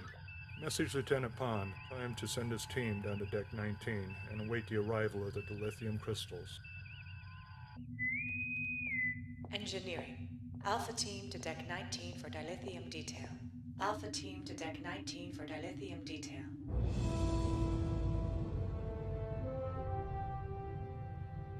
Opening bay doors. Transferring power to the tractor beam.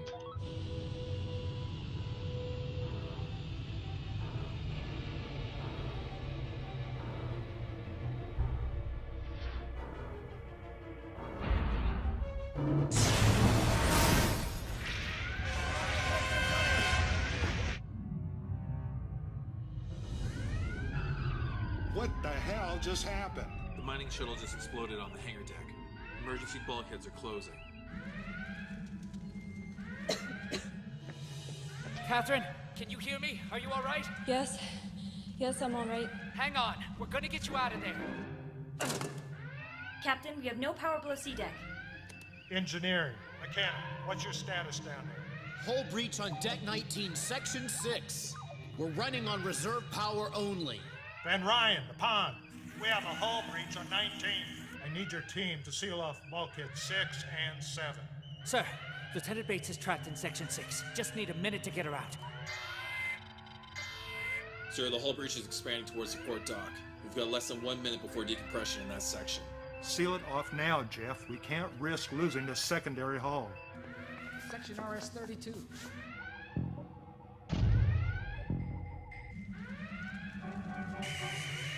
Hull integrity behind the bulkhead is at 47%. Radiation levels are rising to 58%. Most of the systems are down. I can't bypass the emergency lockout. Lieutenant, I gave you an order. Seal it off now. This is Lieutenant Bates. I'm gonna seal the bulkhead from within the chamber. Catherine, wait! We'll have you out in 30 seconds! I'm sorry, Jeff.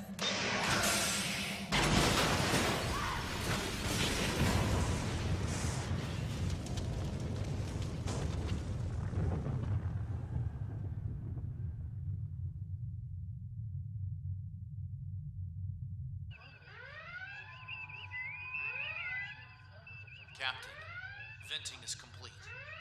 The fires are out.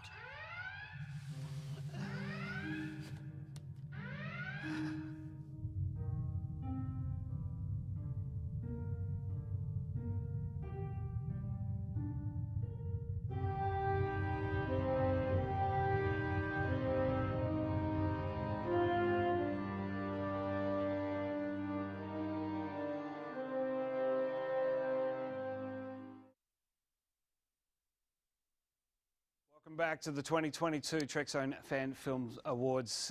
They are the 4 feature nominees. Had a couple of loop-throughs there, a couple of times we've seen these clips, but they are very deserving of those awards. Cannot wait. We have 2 categories before we get there, though. Best Director, Best Actor to award.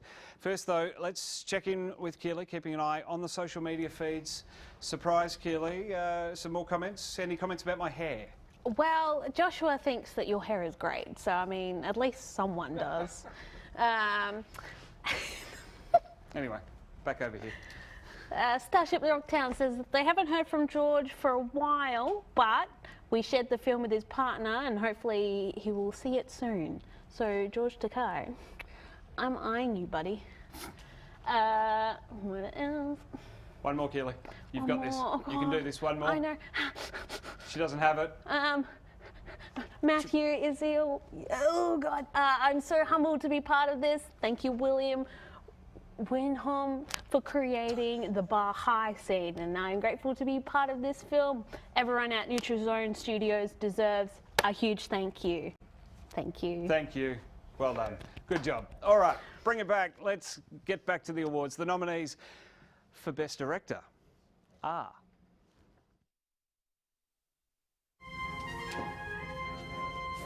Jan Soka Katke, Neotron.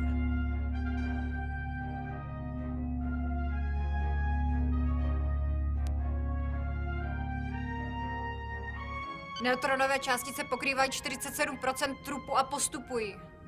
Budou nás za 2 minuty. Generátor nejde odstavit. Nechápu, co se tu děje. Musíme zmizet z lodi. A co ti opraváři vpředu na trupu? Je tam ještě 18 techniků. Vlnění je usmaží. Co navrhujete? Zbývá jediné. Transportovat neutron do volného prostoru. Dokážete ho zaměřit? Snad ano. Venku už nebude mít zdroj energie a sám se vypne. Držte mi palce, komandére. Randall Landers, Opportunity. Captain's log supplemental. Now that our guests are aboard, the Webster is leaving orbit for Starbase 211. We expect an uneventful trip. Meanwhile, my senior officers and I are giving the Sodanians a tour of the less sensitive area on our starship. This is all very lovely, but does the Delia have an adequate defense system? Yes, Ambassador, I assure you the Delia's defense system is more than adequate. Michael Strulberg, The Long Road. I'm not the one that decided to crash here. Fair enough. So how's that memory coming? Well, from what I remember, I was one of the last on the ship before we had to evacuate. Once all of the crew was off, I took one of the last shuttles. Once I evacuated, I was at the tail end of the group. Until this strange pod came out of nowhere and attacked me. Interesting. Well, you're lucky you made it this far alive. Thanks. Luckily enough, your ship was in the area. That you are. Let's keep going. We're almost to the mountain base. David R. Wren, The More Things Change. It looks familiar. I'm pretty sure I've seen something like this in a museum.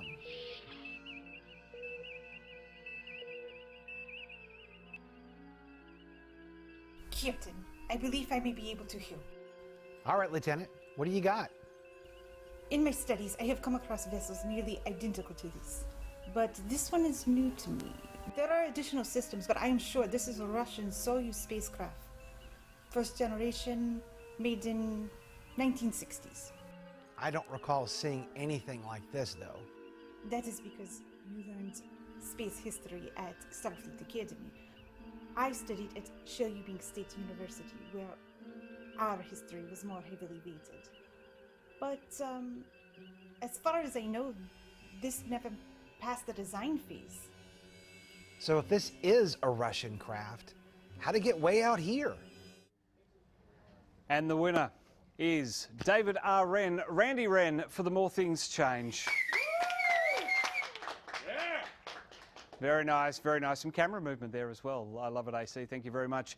Randy joined me a little earlier to celebrate the win. Randy, congratulations. Well, thank you. Yeah, I'm shocked. Now, Gary, Gary tells me you are his right-hand man, and oftentimes he'll say you're the one deserving of the praise when we chat to him here on Trekzone. How do you respond to that? We're equal partners. We each have our specialties and our things that we handle, and he's just as responsible for the quality of our show as I am. Absolutely. Well, talk us through The More Things Change. Where did the idea come from, and what was it like to make this fan film? I think the genesis of the idea was when I met a fellow named Sergei Yuzikov at a club in Charlotte that's actors and filmmakers, and I met Sergei and found out that he was like first generation American and his parents are Russian, and I said, "There's got to be something we could do with that," and he brought his friend Vlad Gleb, who's also Russian, aboard, and we got Dara Bruton, who does an awesome Russian accent, and we put this thing together, and it was just a contrived thing to get some Russians on the ship, and but I think it turned out to be a pretty good little story. It is a very nice one. What was a standout moment for you? I think one of my favorite scenes and one of my standout moments is the scene with Victoria Avalon and Vlad Gleb on the turbo lift, and she's taking him up to the bridge and telling him what to expect, and that he's in no danger. And that scene, she had to spout a lot of data, a lot of long lines and sizes of the ship and the crew, you know, and all that stuff. And she just glided through it. It was no problem at all. She's an awesome actor. I love it. Well, talk us through Dominion Media. Lots of great fan films being made by you, Gary, and the team. What keeps you coming back for more? Just the thrill of doing it and the joy of doing it. These people, I don't know what we did to deserve all these wonderful people that we have in our usual regular cast, and plus we have these awesome guest stars like Vlad and you know, the lady that played the dean of Starfleet Academy. Her name is Harriet Burnett, and she's awesome. And we just pick up these great people from that club that I'm in Charlotte, and haul them down to Kingsland, and it makes directing very easy, actually, because I can trust these people. They are actors, and I don't have to tell them, look this way, look that way, look happy, look sad. That's their job. They know how to do that, you know. So I don't have to micromanage, you know. That is awesome, David. Congratulations again on the award win. Looking forward to so much more from Dreadnought Dominion in the months and years ahead. Your prize pack will be on its way really soon. Awesome. Thank you very much. Well, hold on, everyone. We are just moments away from revealing the coveted award for Fan Film of the Year. One more prize to give out before then, though, that of Best Actor. And the nominees are... You mean other religions? Yes. Maximiliano Lafonce, Beyond the Sun. Religion brought people together. Gave them something to hope for, especially in times of war. But it also divided people and probably caused most of those wars to begin with, so... I'm not selling this well, am I?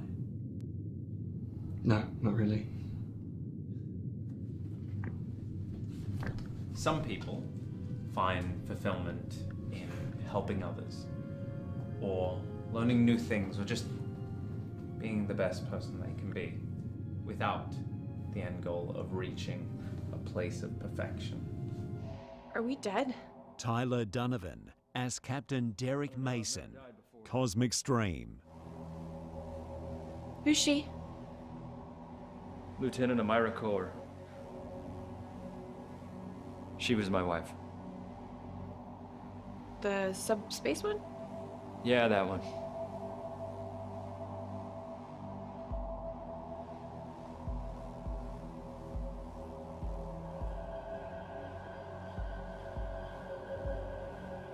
Okay, now we're on the bridge. Check the engineering readout. I'll run a scan of the area, see if we can figure out our vessel status. Aye, sir. Thanks for calling me back. I thought you'd hung up on me. Warren Hawke as Captain Yakande. Interlude. Get out of here, Garth. Now. We'll handle this. Jump to war with us. With any luck, we can both make it back to the fleet. No. Those D7s are faster than us. Starfleet can afford to lose both our ships plus Ramirez. We'll handle the battle cruisers. Helm, come about. Arming torpedoes? Just remember what Captain Right-Hand said. Feel the ship, live in the moment. Nimrin Sound as Anna Keeley. One small step.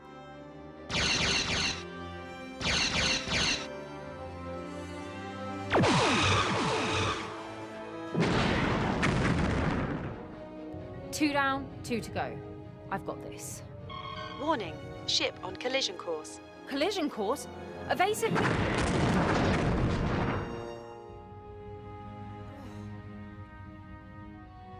Training simulation complete. Level 4 reached. Total score 419. 419? Oh, I suck. I got handpicked to do this assignment. I've got to do better. Computer, how long until we reach Earth? 2 hours. Just long enough. And the winner is Warren Hawke as Captain Yakande in Interlude. Accepting this award on behalf of Warren is Josh Irwin. Josh, thanks for sticking around on the show, my friend. Don't forget your microphone. There he goes. Some trouble getting hold of Warren. I love it, mate. Once again, congratulations to Warren, and thanks for accepting on his behalf. No problem. Warren's a great guy. You know, he's always fun to work with. I had the fortune of meeting him through my friend Jay Clyburn, who's in a lot of films that I do. And man, he's got a lot of passion. He really wanted to do Star Trek because he has a great love for Avery Brooks and Captain Sisko. So when he heard about this, he just jumped at the opportunity. Now, as the editor, you work closely with director Victoria and producer Jonathan to realise the vision for the film. Why do you think Warren was the most deserving? Well, Warren is very strong in everything that he does. I mean, he's just got a presence about him that it seems like it's almost effortless for him. He just walks on set and he has this commanding presence. He's the perfect guy to be a captain, and I was so impressed with him myself that I stole him and took him to Avalon Universe. So even though his character dies in Interlude, he's still alive there. I love it. Well, it's the ultimate sacrifice that makes it inescapable for me and an inevitable choice for a Best Actor. While that decision is with the writers, it's up to the actor to make us believe that the motivations are noble and the sacrifice carries a heavy burden. Warren delivers that in spades. Beyond the actor, where do you think the credit can be shared? So, Warren was kind of nervous that day. And there was a lot of weight on him, and he showed up, you know, knowing, hey, the whole film rides on this, and he got himself a little worked up that day, and Victoria took him behind the set, calmed him down, gave him a little pep talk, and then after that, he was good to go. So, yeah, definitely, when you get a good performance out of the actor, you have to credit the director. Absolutely. Well, Josh, stay right there because Interlude has one more shot in the 2022 Trekzone Fan Film Awards. And that one more shot is indeed the fan film of the year. Finally, after 2.5 hours on the air, we've reached the ultimate award, the one with the shiniest trophy on display here in the Rivers studio at the Griffith Film School. We will see that in just a second. The nominees are... Beyond the Sun. I cannot believe this is happening. He is my own son! How can you even consider his request? Who are you people to interfere with our lives again? Starfleet takes a request like this very seriously. but we're also here to listen to both sides of the argument. Perhaps if you could explain your religious beliefs. Explain? I shouldn't have to explain my beliefs to you, Captain. I don't ask you to explain yours. Pastor, you're right. You don't have to. But given the situation, I believe it will help. From what I understand, your son seems to think that not only is his life in danger, but also the lives of the entire congregation. How dare you! I would never endanger the lives of my people. Then, talk to us. Commodore, station chiefs report all non-essential personnel have beamed down. Ship's complement now 5 souls. Acknowledged. Have Grayson launched a log buoy. Aye, sir. Doomsday. Commodore, the planet killer has altered course. It's heading for the 3rd planet. Engineering, give me what you've got left for phasers. The phaser banks are exhausted. A few short bursts, maybe. I'll take it. Every last bit we've got. And get yourself to an escape pod. I don't have the impulse controls online yet. It won't happen. Get to a pod. That's an order. Aye, sir.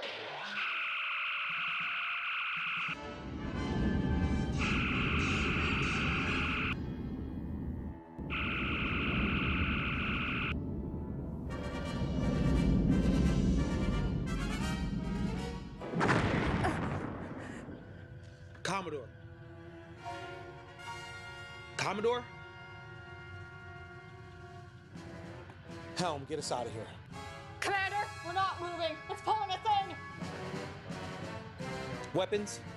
Phasers and photon torpedoes empty. No power to the warp and impulse engines. Interlude.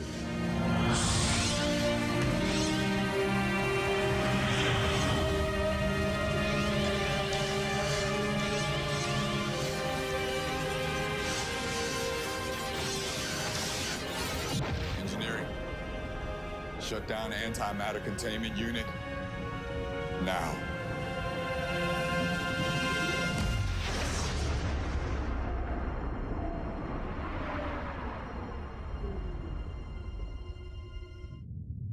Yorktown, A Time to Heal. Hikaru, have you noticed the shroud lines? The drone must have landed here.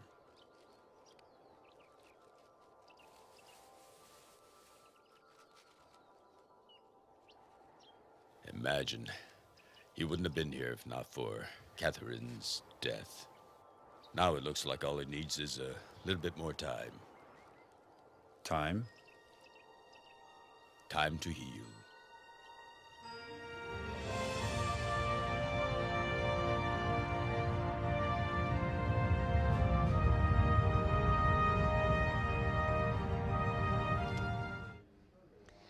And the winner is Yorktown, A Time to Heal.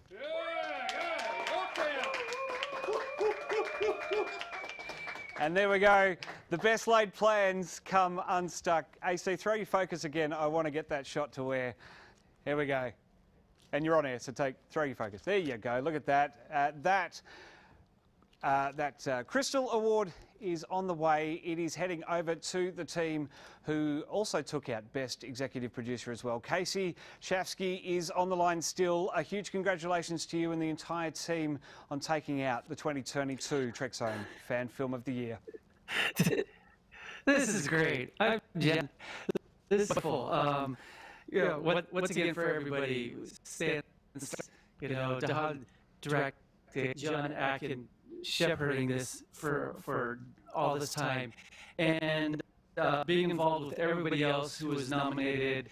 There's a thriving community, very artistic people who are making wonderful fan films, and I hope it continues to do so because they are wonderful and they're fulfilling their promises of keeping alive and finishing their films. So this is wonderful for everybody. Thank you all for putting on the production tonight. Matt, MTM for the whole evening. And once again, thanks to everyone who worked on Yorktown throughout all the years, because without their talents and their effort and their energy, this wouldn't exist. Absolutely. And look, we've still got a bit of that internet delay happening, but that's all good. This is the 2022 Trekzone Fan Films Awards live. So we're going to persevere through it because I really want to chat with you, Casey. Getting some dropouts on you, but that's okay. We are getting the gist of what you're telling us.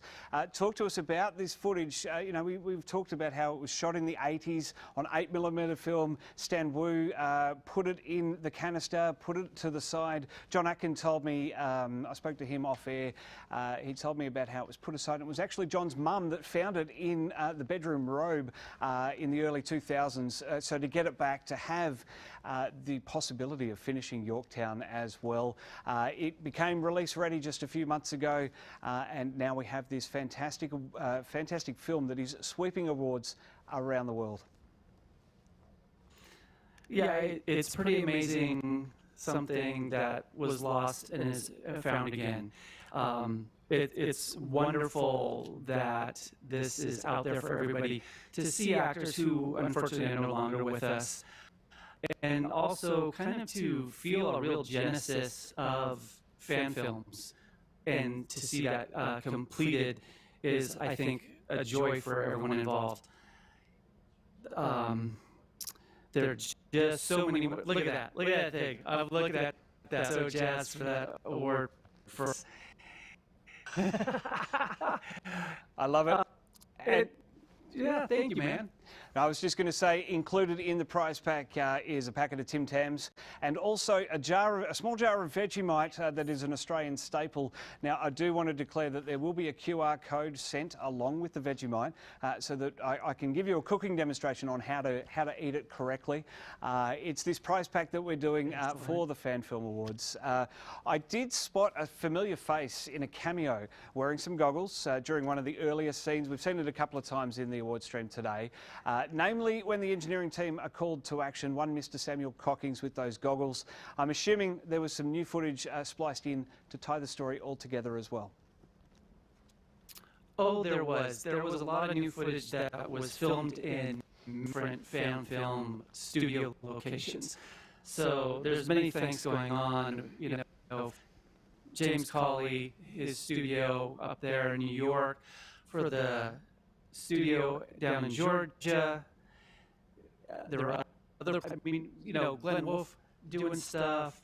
And so a lot of new things that hopefully aren't too noticeable, that can go along with the older footage, and the mixing that all together to make something cohesive visually and a good storyline is a real of crafting. So thank you to everybody now, or in the last few years, allowed us to use their facilities and their talent.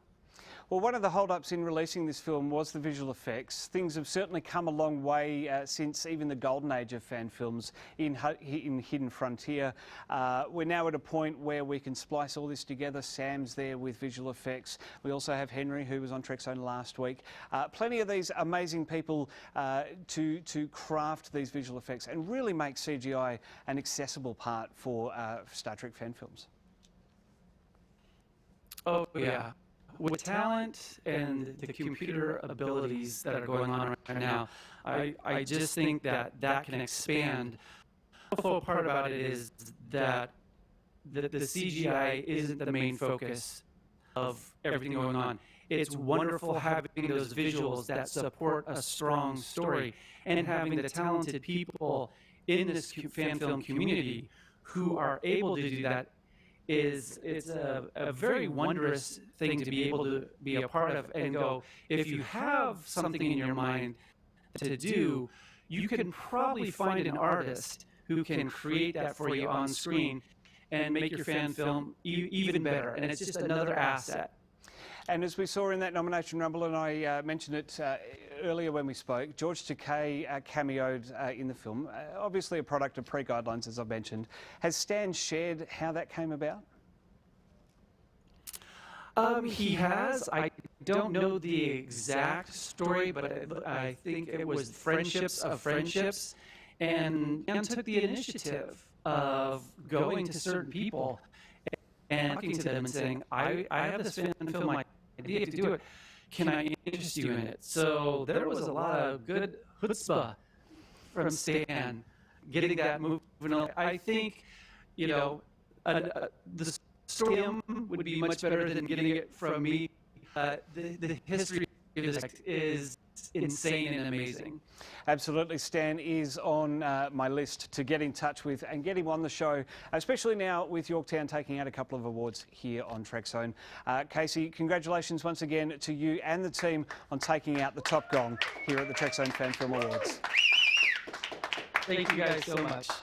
Well, let's one final check of social media. We've got time just for that. Anything to add, Keeley? Yes. Yes, excellent. Did you want to add it? Yeah, I mean, Nick Cook says, Randy Landers, hearty congratulations. I had a feeling you would win that one. Golden Pacific Media sending a tribute up on this chat to Stan Wu's family and his folks for sponsoring the original filming in the 1980s. 360 Reporter also says, so good to celebrate such a bunch of Star Trek fan films. Thanks, Trekzone. Looking forward to next year's awards. Absolutely. Any reactions to Yorktown winning coming in? Possibly, maybe? Yeah. Yes? Yeah. Nick Cook once again says congratulations to all the winners. Absolutely. Well, that's beautiful, Keeley. Thank you very much for being across social media. That is all the time we have for you in the 2022 Trekzone Fan Film Awards. It's been a real thrill presenting live in a television studio this afternoon with an awesome crew working diligently behind the scenes to make it as smooth as possible. My sincerest thanks to Andy, Richard and Curtis here at the Griffith Film School for their support in opening the Rivers studio to Trekzone. To Michael, Andrew, Scott, Jordan and Huxley, the Trekzone crew, Keeley as well, for making this whole process so easy. And to everyone of our student crew, Sarah, Alex, Amelia, Ben, Alyssa, Isabella M, Isabella W, who have beamed in this afternoon for a taste of television or web streaming as the case may be. A special big shout out to, and I'm going to apologise straight away, Manuelisa for jumping into the audio director's chair and mixing this entire show live. It mightn't have been the big extravaganza I had planned in the very beginning, but there were still lots of elements to put together and she did really, really well. And Ben on 3Play as well. And of course, thanks to you for watching the stream live or in the future. Just before we go, a quick plug for the next major Trekzone event. With the worst of the pandemic behind us and ways of protecting ourselves abundantly clear now, Keeley and I are heading stateside for the 56-year mission tour, the next awesome Star Trek convention by Creation Entertainment. They've given us the press passes again and free range to cover everything we can over the 5-day event in Vegas. We'll catch up with old friends, make new ones and bring you all of the excitement live on social media. And for Trekzone members, of course, that'll be in the weeks following for everyone else. So don't miss it. Trekzone's Vegas or Bust Tour 2022 kicking off August 20, starting in Disneyland because I have to take her places. Yeah, come on. Come up here. There we go. Yes, she needs to go to Disneyland every time she's in America, apparently. I'm Matt Miller. She's Keeley Miller. This has been the 2022 Trekzone Fan Film Awards. Thanks for watching.